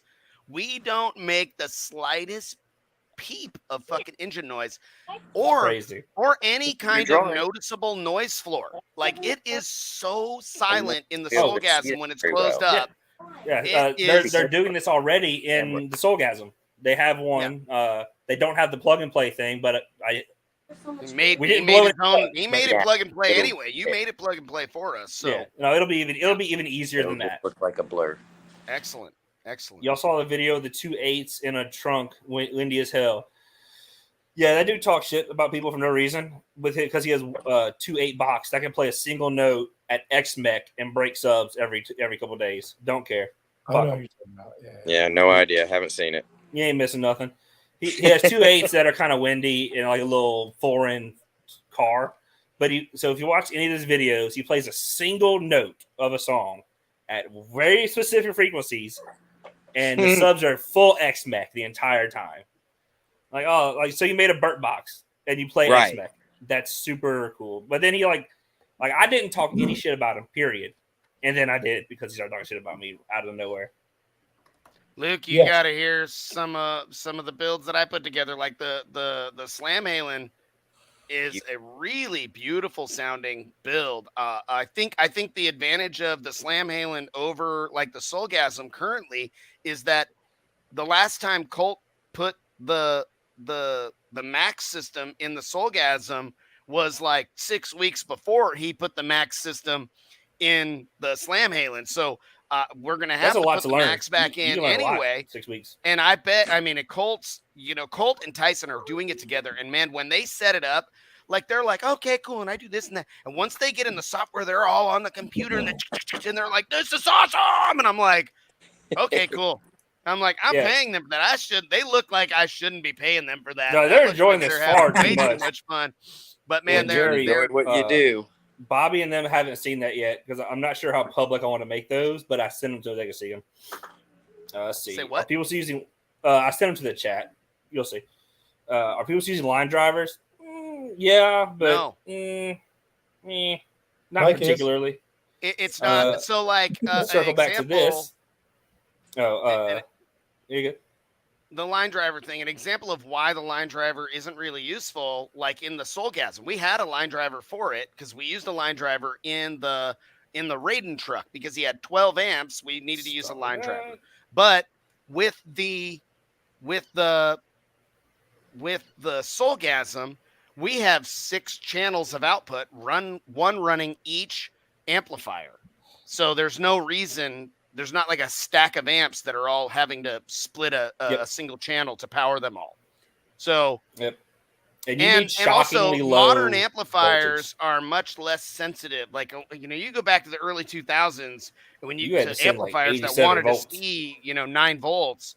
You do that shit to amplifiers now, and you just start making smoke come out of them, and it's not like the loudest vehicle I've ever sat in, Joe Price's van, street beat at a 70 with like 1.28 volt per amp or something going in. Like nothing. But Luke, so I know of a project that will do it's being built 160 plus bass. So this will be 6 ZV615s, I think, in the fourth order, with a triple crown level SQ front stage, full steel dash, steel. It's got a single 18 sealed in the dash for the SQ. Like dude, this thing is next level. It's gonna like sound like it's gonna be a top level SQ vehicle and then do 60s. I am so excited. And that's kind of the plan with the Explorer, is to not be on that kind of SQ level, but I've always my systems, they always have had to sound good. I've never had a system absolutely have days of tuning into it. I can't listen to it if it doesn't sound good. That's right. Yeah, what I heard was that a lot of reason why you don't see SPL and SQ together is because the SPL affects how the speaker plays. I don't know if it's true or not, but that's what I heard. Oh yeah, so like if you get the bass gets too loud, you start running what's called intermodulation distortion, or I think I'm pronouncing that right. Intermodulation distortion, where the cone of the speaker is being forced to move in a way that is not what the music is saying it should play. That's why you can't play 6.5s to like 20,000 hertz, because the tweeter frequencies, those high frequencies, the cone can't move an inch. But at 60 hertz, wanging, they want to. So you get intermodulation distortion. Probably 3-way setup sounds so good, but you separate all those frequencies. And big subs, like you're saying, the SPL can push on the cones, causing that distortion. 100%. Yep. Ray Pimley had in his door panels that we built for him, the first time he put them on there, the factory, or like the speaker location that he had down low, lined up almost perfectly with the bottom front 6.5-inch driver. So he didn't have a sealed chamber behind it. Mm-hmm. All the other ones did. And like one of the first shows he went to, he was like, holy shit, I think the bass pressure just confettied that cone on the passenger side. And then by the end of the day, the driver's side one did the exact same thing. So we had to put a piece of like 3/16 aluminum behind that driver on each side. And so I mean, your mids are definitely getting pressurized by your subwoofers. That's why we build sealed chamber boxes. And that'll absolutely affect the SQ. In the Soulgasm, the Raiden, the Slam Halen, even my doors are going to have it. Yeah. Yep. Yeah. So, Steven, hopefully, well, not hopefully, soon, you'll be able to buy JL directly from me, and I'll be able to sell you everything you need, bud. Or if you're near Bobby, buy from Bobby, and I'll sell you the module. I mean, it depends on who you're hanging out with that day, because if you're my neighbor, I was talking with our rep yesterday. Yeah, yesterday he came and visited me, and we were chatting about what all I need to order, and I gotta buy $10,000 for the stuff, and I'm like, well, each one of the amplifiers that I want to use cost about a little over $1,000 my cost. So if I bought 4 of those and 4 W7s and 4 component sets, I'm gonna clear a couple C7 sets. You're good. Yeah. They gave me they told me I can't remember my buying wasn't that much, just because they know that I'm not a shop. But I looked at it like, damn, if I just buy like a couple of the amps that I want to use as DSPs and some extra C7s every quarter or whatever it was, I'm like, that's easy peasy. Yeah. Oh yeah, Steve, what do you think about what you just saw? You talking to me? Yep. Oh, in the group chat? Yeah. It looks pretty dope. I mean, I don't know a whole lot about what I'm looking at, but I'll explain more later. But it makes life a lot easier. Amp Lab, I'm guessing. Yep. Good stuff. Bobby, those new grills. So I'm assuming they're all metal. Oh yeah, they're so heavy. If you threw it at somebody's head, they would die. Yeah, they are steel and they are strong. You can run them over with a vehicle. We don't have them for 6.5s, and it'll be a while before we do. They were kind of expensive, so they're gonna retail for $79 each. We may do a little thing for like the truck box guys, give a 5% or so discount if they buy 4 of them at once or something. But it was a pretty expensive. Oh, it's kind of blurring it out, Drew. It's kind of weird. Like disappearing. I see the Mac. Yeah. Mac certified. Oh, very yeah. Cool, so like I was saying, when I say I'm in bed, I mean, well, I'm laying in bed. Not even kidding. He's got his Mac certified little like certificate thing next to him, and he's got he's like climbs into bed. I got my Macs here. I got my computer here. I got chill. But yeah, the grills. I designed them and I sent it over to our manufacturer people overseas, and the tooling was really expensive, but we had a pretty good handful of months, like several months back, and I was excited, and I shot the money out there, and then they made me a batch of them, and I'm like, I don't know, like they're really cool, and I think they're going to be great. I just think they're very expensive. So I mean, if I take a loss and we don't make more of them, then oh well. But I think they'll sell pretty good. I have a lot of people that have sent me messages like, I need those as soon as they're available. I said, as soon as I actually have my hands on them, I'll put them up on our site. I don't want to do any pre-order stuff on especially anything. something like that. Like may not be quite right. Well, they're right. They're real good. They're so solid. It's really a matter of just sometimes there's shipping delays that really screw things up really, really bad. And it could be anything from like for some reason they got something backed up at the port and the boat's out there doing laps for an extra couple weeks, or that gets on the port and it's all gets buried, and then it takes another 2 weeks for the shit to get released, and then if there's weather, it's gotta, I don't have room to receive all of my stuff at Gateway Audio, so it just ships straight to Sky High. So then if there's weather, it takes a while to get to Sky High, and if it like all of the, so I don't do pre-sales, but hopefully we have them in a month. Indiana's pretty loud. If you're in San Antonio, Jeffrey Hall in College Station is going to be your tune guy. Dude is astounding. Who do you guys think the loudest state is? Right now, Nevada. I think it's Nevada too. Right now, Nevada. Probably.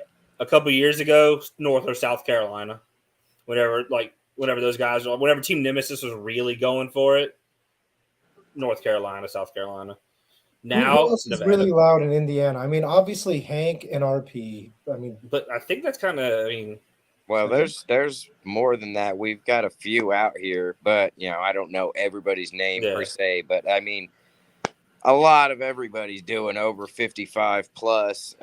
Quite a few doing 60 plus. Because you can't just count the people doing 80s. RP and Hank in them. Because you can't just count. Because if you just count people doing 80s, then you're going to get like 2 per state.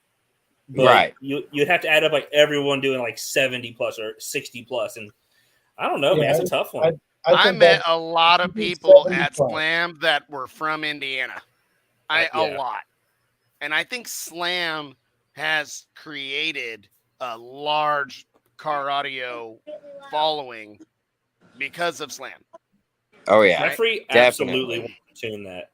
In fact, hold on. I'm gonna send this to the Max chat right now. Hold on, JL Max chat. Jeffrey, this guy says that you don't want to tune 2010s, 10 tweeters with SQA pillars. You want to do that? I think you want to do that. So, Bobby, I talked to Jeremy at Kicker about all those extra mids and highs they sent me, and about doing the roof box in place of the cans. So sounds like. Damn, man, you got like. So one of the things we wanted to talk about on the show today is a little bit about what we're going to do to Steve's truck. And this is, me and Steve have talked briefly over the years about it, but we haven't really had a big, but we're going to build some doors. We're going to build a seat. We're going to maybe build a roof box too. And what else are we doing? Yeah, I think the roof box to go in place where the cans were, because I can't get recons for them. And then a dash of some sort. Well, I mean, I don't know how the fuck I'm going to do all this in 4 days. The dash is not going to be that hard. 4 days? Just kind of going to be a certain shape we're going to pick, and then Steve told me his credit card ready, buddy. Run that motherfucker. I'm selling all kinds of shit, but and then possibly he's in Vegas. He can sell them cheeks for sure. Yeah. For sure, buddy. If there was any place where you could walk out your front door, Steve could absolutely sell himself. 7:45 on a Wednesday night and make your way down and be like, "Hey, I'm trying to sell my cheeks," and somebody'd be like, "You are," and they'd be like, "Really?" And his back hair pulling. Ooh, how much? Bro, I was gonna comment how clean that hat is. We fix that. We'll fix that, bud. Well, that hat is so fresh. You must have opened that today. No, it's just the light in here makes it look. Dude, I've never had a hat that clean. I opened this hat today. That's the only reason it's this clean. Shit, I keep my shit clean, dog. What can I say? Let's see. I'm perfectly happy doing 144. Dude, my daily doesn't even do a 140. So I feel you. I'm perfectly happy Bella with it. popped a 144 on her first try with no tuning. Nice. And Bobby, I don't know if we're going to be able to do the baffle enclosure inside thing. I mean, I think we can do it.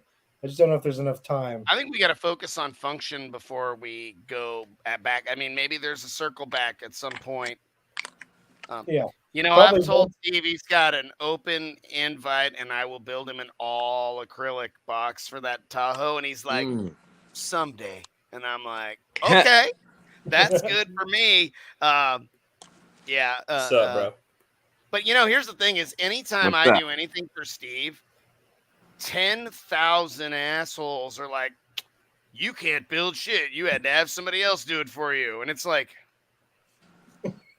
yeah, bro, I've been dealing with that for the last, basically since the wagon got built. Because Joey built like the outer shell, he built the box and then we finished it.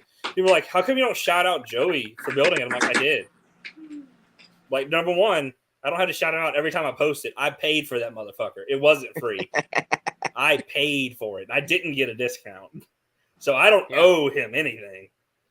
Yeah. Now, but shout out. He did a great job, but goddamn it, I paid for the fucking thing. It wasn't freebie, and we had a deal, and I got to fucking blow him every time somebody looks at it. So, because I messaged him about it. I said, dude, like, are you upset? He's like, bro, I don't give a fuck. He's like, I didn't sponsor you. He's like, you don't got to post shit. I'm like, I said, I know. So one of his buddies got on I posted the pillars at like 2 a.m, like earlier this week, and someone's like, "You just don't ever want to shout nobody out." I'm like, "Oh my god!" If you ain't got haters, you ain't doing it right. I was like, dude. I said, "I'll tell you what, brother. I'll tell you what." I was like, "You want me to shout him out? I will go live tomorrow, tag you and him, and I will post everything wrong with that box that I paid for. If that's what you want." I said, I will post every issue I have with that box. That his comment deleted immediately. Quit. I'm like, dude, I shouted him out, and I was gonna put him on the poster of the car, and I was gonna do a whole bunch of stuff until his little posse wanted to get on every post I made about it. I'm like, all right, fuck it, I'm not doing anything then. Like, if I hadn't paid a bunch of money for it and it was free, yeah, dude, you about to get shouted out. But now you're not. And I got told to chill out. Fine. Sorry, I was heated. Bobby, mad. Let me ask you, so if I were to leave the Explorer up there, is there somewhere to leave it? Yeah. Okay. Because if I could not indoors, but in a safe place outdoors. Nah, put it out on the corner for sale tag. Well, if I brought a canopy, would I be able to park it under the canopy? Because it's all steel. I'd hate for it to get wet if I can have some issues. we might be able to be creative and use the Soulgasm storage spot across the street for it, and put the Soulgasm at my house or at Eric's house. Well, I guess we'll figure it out. Because I'm thinking if I could get subs before Surf, I'll just leave it there and then I'll take it from you to Surf, and then it's fucking halfway there. Hey, there's your answer. Wax it. There you go. Yeah, but I'm talking about stuff getting inside. Yeah. I mean, inside of the shit that you can't get wax in. Yeah, I'd hate to You get could any jizz sort in of. Oh no, actually, he was talking about your butt cheeks, Steve. Hey, yo. And then you'll get way more money for the cheeks. I got when you sell the cheeks. I knew it. Walmart has tarps. Oh yeah, I mean, just a car wrapped in a tarp. That would work. There you go. Put a tarp over the saran wrapper outside around it. Yeah, that'd be just like you do your booth, bro. Yeah, I'll tarp it up. Dude, that was the smartest thing I've ever seen. Oh my god, it worked. It really worked. Oh, let's talk about stretch wrap and frustration. We got our van back from the Mercedes dealership because they were tinkering on it a bit, and I was like, "Cool, let's load up all these boxes. We got like 30-something boxes. They're getting in the way. I want to jam up to Sky High. I got to pick up a bunch of subs and some more amps and shit. And I got the guys loading up the van today, and we ran out of stretch wrap. And there's like 10 boxes left. So I got like people running around to like the storage place, and they get like one roll of stretch wrap. Another guy going to Lowe's and then a Home Depot to buy like 8 more rolls, and it costs like double what I pay for like half the. That shit is not cheap, dude. $25 for that freaking roll, and we have to buy. I mean, whatever. It's not a lot of money, but still, it's not what I expected to pay for. I spent $250 on stretch wrap. I was gonna say, if you bought 10 of them, that's $250. 10 rolls. Dude, I bought like 9, and they're like $30 each. $30 and $28, depending on if they were from Home Depot or Lowe's. And I don't want to use the green stretch wrap. Something about it, I hate the way that looks wrapped on my boxes. So I had to get the clear. Nah, do you, bro? Except for under 145 with everything I've done, sound deadening, adding a ton of power, better box, switching subs from front to subs to back subs. Bro, I got $700 in deadening in my front doors, and my truck don't do a 140. So, hey, we need to build you the new box. I have those Sundown shallow subs sitting there. I think we're gonna pivot from that, but you can build the other thing. What's the other thing? So I need subsonics, right? That's my biggest thing. 25 hertz and below. Stereo Integrity is coming out. Transducers everywhere. So Stereo Integrity is coming out with 11-inch subs that are kind of shallow. Yeah. Okay. 4 of them IB in my back wall. So I need a baffle. Yeah, we talked about that a little bit. I need a baffle that is like hot. Bobby, I'll machine that shit out of billet aluminum if you want me to. So my idea was 1/2-inch plate steel on the back wall and then something pretty on front of it. But aluminum would also be hot. What about just like a piece of 2-inch acrylic with the drivers set back into it, and we just make the whole thing out of acrylic? Ooh, I'm glad you can't see below my laptop right now, buddy. Ooh. Well, I mean, that's what we make the faces of the truck boxes. The baffle face assembly on our truck boxes is 2-inch thick, 60 inches wide, 15 inches tall. I was about to ask how big it goes. 15 inches tall would be perfect. $1,100 a piece. And then they go on the CNC, and it takes 6 hours to shape them all. But all I got to do is push a button. That'd be perfect. I can. So I'm just waiting for subs to come in, because it is happening. So I can do the 1/2-inch, do the 1/2-inch plate, and then that way I can paint it black and make it, disappear, and then put the acrylic in front of it.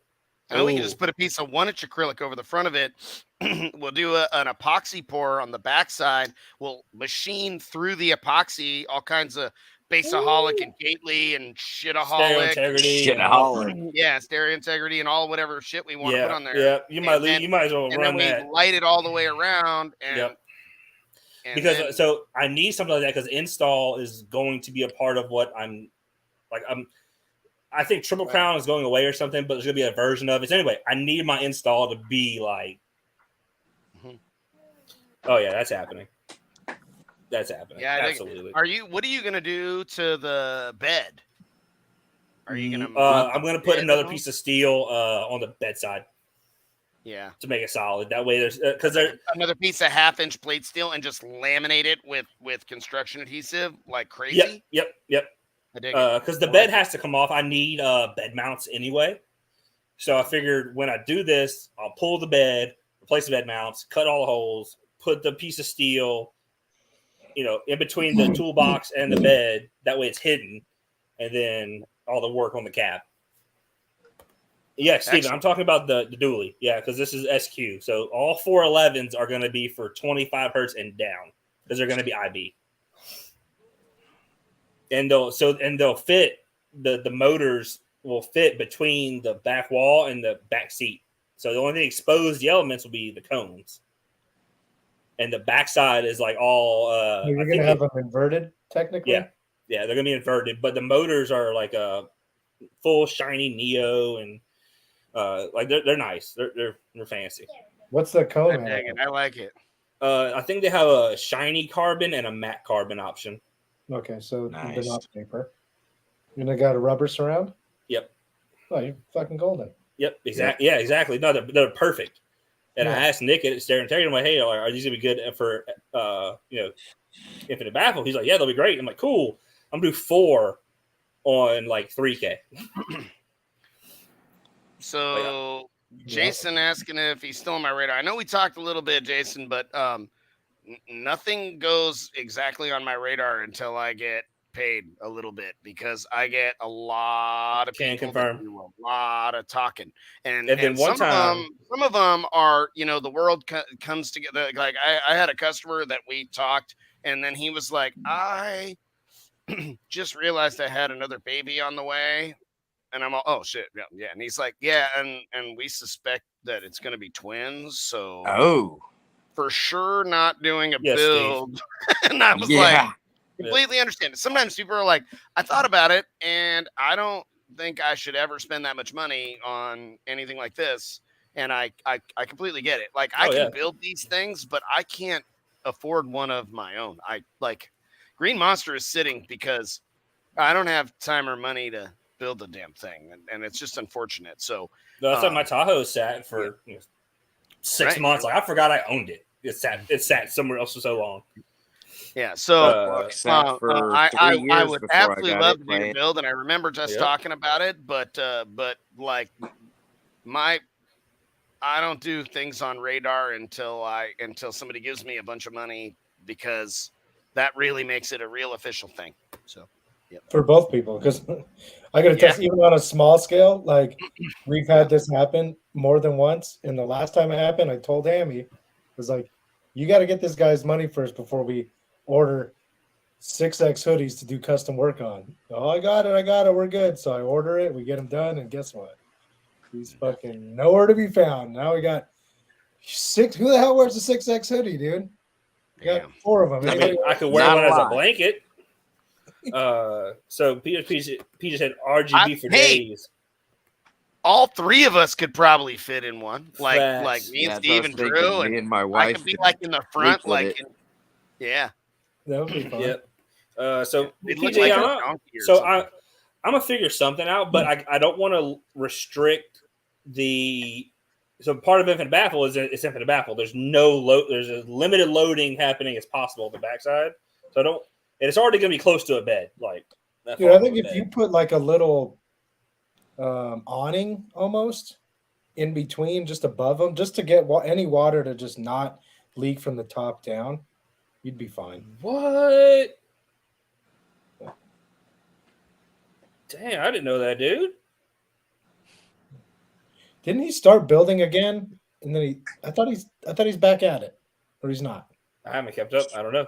I'm sure Steven will know. We'll find out in a second. Steve, the shop I worked at. 2 people said that they'll buy one of those hoodies. I mean, Steve said, what kind of hoodies? Someone said, shit, I'll buy, my big ass will buy one. All right, well, PM me. I'll send you. There you go. Let's get them sold for you. Yeah, look, y'all message Steve and let's see if we can see if this is something y'all want. Y'all, this may say "I love Big Wiener" on it. We don't know what they say, bro. We don't know what they say. Steve's like, no, they don't say that. They don't. Yeah. What else was I looking at?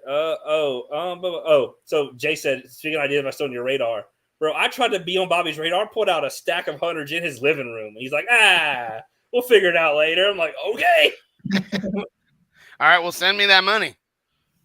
Yeah, it's time to figure it out. Talking to Bobby out at the showdown, and then when I was talking with Brett and Tyson, they were like, "You got to talk with Bobby." I was like, "I talked with him some, but he seemed really busy." So once we were talking on the phone and everything, months later, I sent him some money. That's when shit got serious, and Bella's build started really getting underway.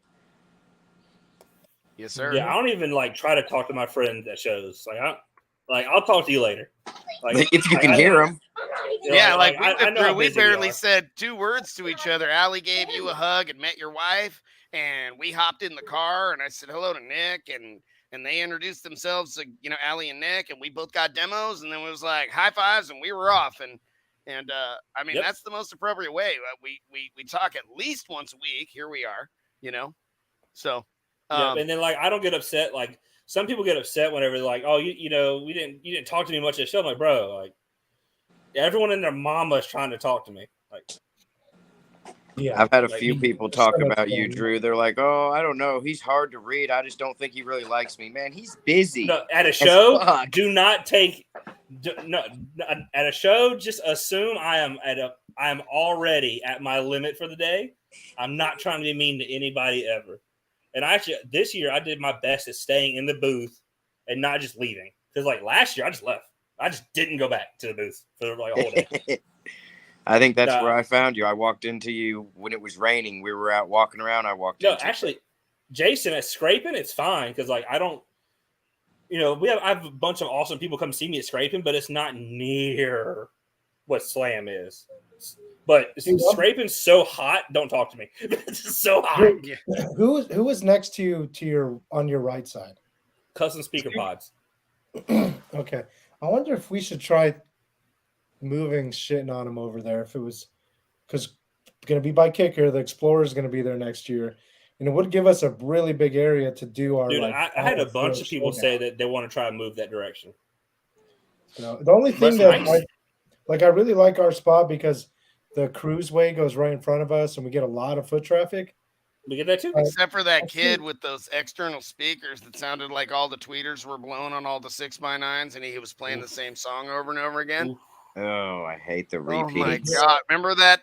Remember that, Michael? I was like, "Damn, man, that kid really loves his outside speakers a lot." And see, Chris gets and it. 10 minutes later, he's coming by, and I'm like, "He's still playing the same song." And then another 10 or 15 minutes later, same song. Appreciate dude. All day, son. Yeah. BJ, yeah. Especially towards the end of the day, Saturday, bro. I was very fortunate where I didn't have to demo the wagon a lot, but we've talked about it before. You demo a loud vehicle for a whole day, you're donezo. You're Michael knows how it is. I demoed the Soulgasm, I demoed the Slam Halen, and then I went and got in all the loudest vehicles at the whole. Oh god, event. I bet Bobby on Saturday I was fucking dead. Saturday night, and I had slept an hour and a half the night before. Because at 10 o'clock the night before, I learned a childhood friend of mine, an adult friend of mine, my whole fucking life friend of mine had passed away. Oh yeah, relatively suddenly. I was super bummed about that, but he was the hardest working dude I ever knew. So it was I'm gonna go get my work done, but I was tired. But man, I was busting my ass when I climbed into bed at night in our Airbnb. I told my wife, I was like, it sounds like there's demo vehicles playing 100 yards away over there in my ears. It was like, when I was like, fuck, man. And then I slept. I was out. I was like a rock. And Sunday morning, I slept in. I was like, God, man, it was late. Let's go. And, but yeah, it was, the buzz, boom, boom thing, John, man, it was It was a lot. That was a lot. And I've been, I think adding me spending like an hour in the Soulgasm and an hour in 2 hours in the Slam Halen, it was, yeah. But yeah. Nuke the windshield in the Soulgasm midday. We fired it back up, and it was like, yeah. What was that, Mike? Oh. Mike, did you say something? Hey, Hey. Very cool. Nice. Did you just do that? Yeah, she just sat there and started doing it. She drew her amp, and let's see. 100% chance that's better than I could ever do. She did the gate. Oh, there we go. She did the Gately badge with the shitting on him crest. Oh, very cool. She's sitting there looking at my hoodie. Got the amp not sure on there. what this is, the but yeah, she got the Gately amp. Cat. It kind of looks like a dead cat. That's the Gately sub. That's gonna be the kitty cat. Hello Kitty. Okay. Okay. Oh, I see it now. It's got the Gately badge in the middle. I couldn't tell it was a sub. Tiny. Yeah. That's awesome, Bella. That amp looks amazing. All of it does. Yeah, very good. I like it. Good I job. can really draw realistic. You do great. I can't just draw a realistic human usually. PJ said he was trying to help someone figure out a system wasn't hitting. Retune the amps, went through settings, found a hoodie in the port. For just I did that to myself in like 2019. I left the cabinet shop. Remember, the cabinet shop's about 30 minutes away from my house. And I'd been there like 14 hours that day. And I left and I was slamming. And I was like, all right. And I was on my way home, but I was tired. And then I just was like, damn, man, it's like not getting all of it. And I like rolled the windows down because, everything's loud. And I was like, and I changed songs. And I was like, oh, no. Something happened. I burnt the subs up or something because I had a lot of days when I would come home from that drive and my subs would be blazing hot. My B2 Rampage 8s would be just hot, like smoke coming out of the port hot. And I'd come inside and my wife would be like, you smell like hot subwoofers. And I'd be like, all right. But I was like, I'm like 10 minutes from home and I turn everything down and I'm all, I blew up my subs, damn it. And I got out of the truck and I was like, I'm just going to leave this. And I went inside. In the morning, I got in. I didn't even think about it. And I turned it on and I was like, oh, yeah. I was like, damn it. And I opened and I was like kind of looking and I pull a sub out and I'm like, what's that? And it's like the sleeve. And I reached down the port and it was all the way at the back of the T-shaped port in my truck box. And it was just wadded up in there. And I pull that sucker out and I put the sub back in and I'm sitting in the driveway, lagging, fired up. Woohoo! I was like, that's retarded. God damn it. I drove off. I was like, all right. I was ready to call Andrew Showers and be like, oh, I blew up your subs. I'm so sorry. I mean, I had a DC 5K at a half ohm on those things. It was fucking loud. So, yeah. It was, Yeah, one of Bella's videos that went viral of her doing, I think it was Park and Pound in her little fire truck. It started getting it right out the gate and then just got quiet. I was like, wait, wait, there's only one sub. I couldn't have lost a sub. Hold on. I go around and look and somebody's like, oh, the rag, the float towel. And I looked, and sure enough, float towel got sucked right into the port, and it kept getting burped out and sucked back in and burped out and sucked back in, and it cut her score down. She'd normally do like a 48, 49. She was doing like a 46. Yeah. Yep. And it was just a little float towel, not even enough to get wadded up in there. Right. Yeah, a hoodie all jammed into a port this big. Like it was like something was serious. Like I had 2 subs slinkied or something is what I was thinking. You know what I mean? So. Yeah. I'm just trying to make shade. It reminds me of back in the day when people would stuff shit into their port and be like, oh, see, look, it makes it louder. And I'm just like, are you, Fur makes it quieter. It's your build. Do whatever you want to do. Even fur makes it way Mike, quieter. Are you planning to go to surf by chance? Or, I mean, not with the car, but just to spectate? Or We're trying to make it work out. It's just with fur the wife's makes it quieter. Well, yeah, with the wife's schedule, it just nothing ever seems to work out like we want to. I got lucky with the showdown, and then she was like, next time you go on a long distance show like that, we're all going. So, but she's about to have 6 days off. So when exactly is surf? It's coming up in a week. Let me look. No, it's not until late August. Late August. Oh, okay. No, scraping the coast is this weekend. But surf is in August Oregon. 26th and 27th. Yeah, I remember looking on at the last ocean. year. Yeah, it's and my literally wife really wants to see the ocean really bad. So I would be a good say selling point. It's an easy show to say it's your vacation because you could spend a few hours at the car show and then you could go explore the rest of the town. The Goonies was filmed just up the road. Tillamook Cheese Factory's there. There's so much cool shit to do there.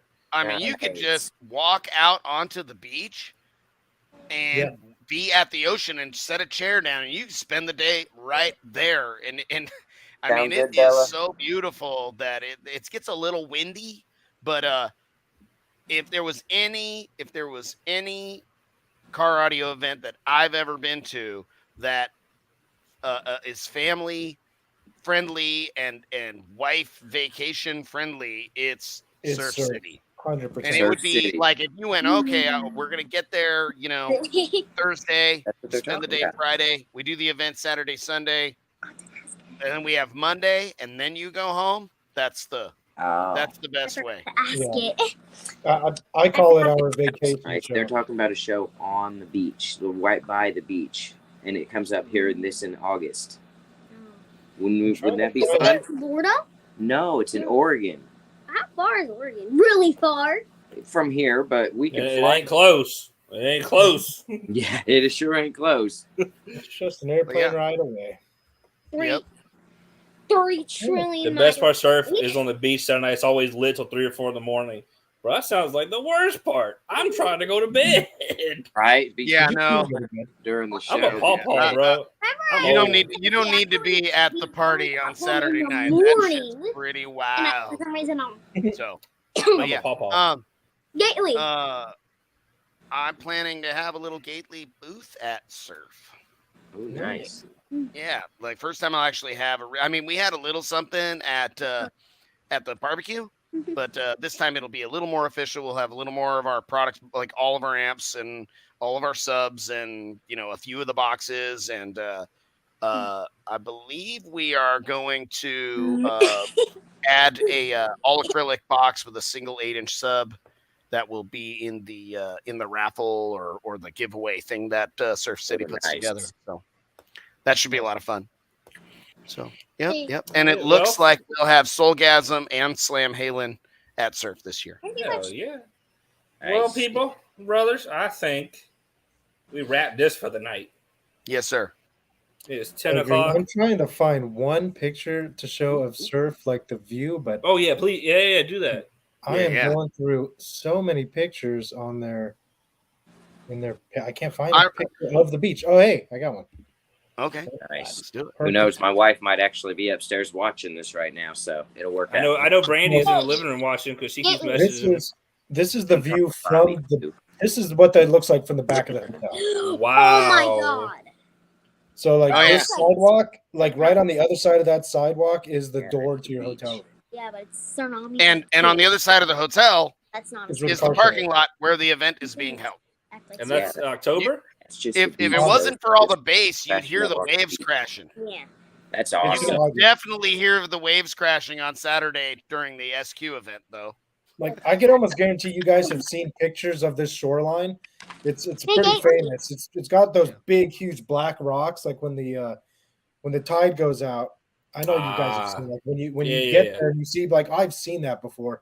It's a real popular coastline road. It'll pop up there. Taking a lot of pictures of that on the big screen. Just wait.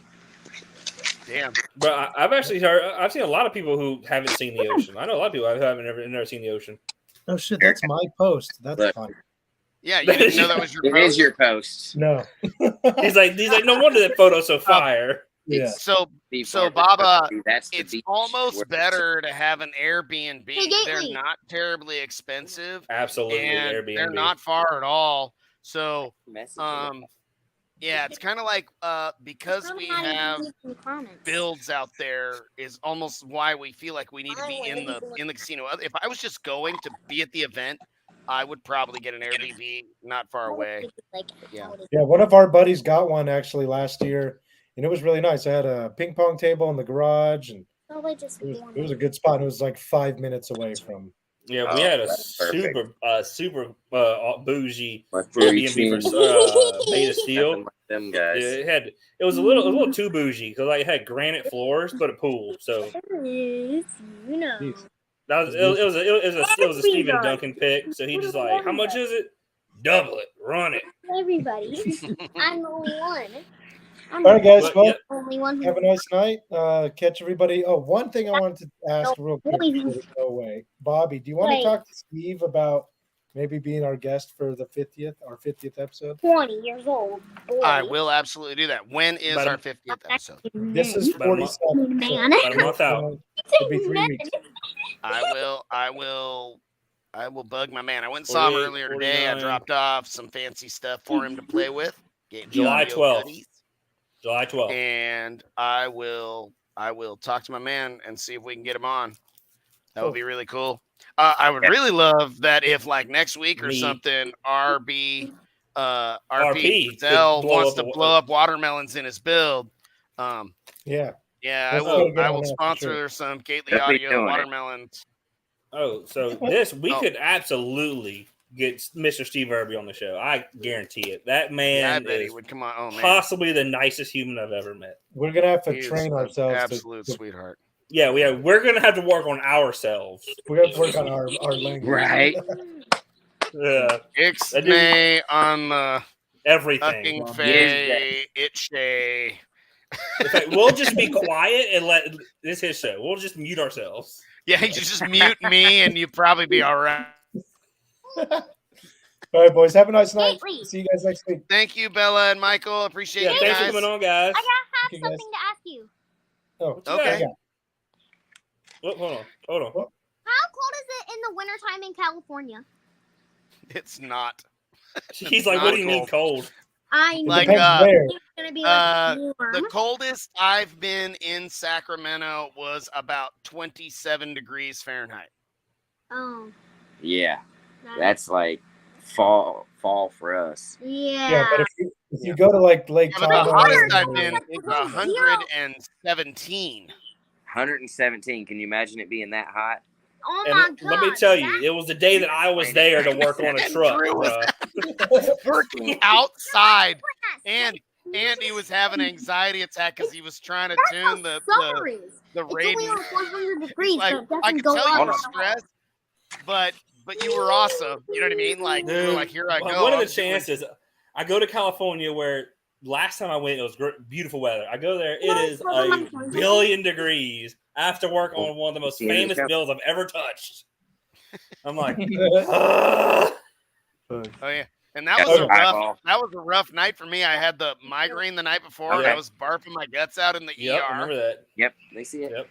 And I only go to the ER. I don't go like, oh, the pain's so bad, you got to relieve it. No, I go to the ER because I think I'm dying. I think I have an aneurysm rupturing in my head, and I want to make sure I'm not dying right now. That's what I think when I decide I'm going to go to the ER over a headache. I think I'm dying every time. So yeah. Anyway. I get a heat stroke real quick. Yeah. That's great. All right, kids. All right, fellas. Let's wrap it up. We'll talk next week. Thanks again, Bella and Michael. Everybody else. Bye. Go, Bye. Dictionary Noise, and I'll see you guys.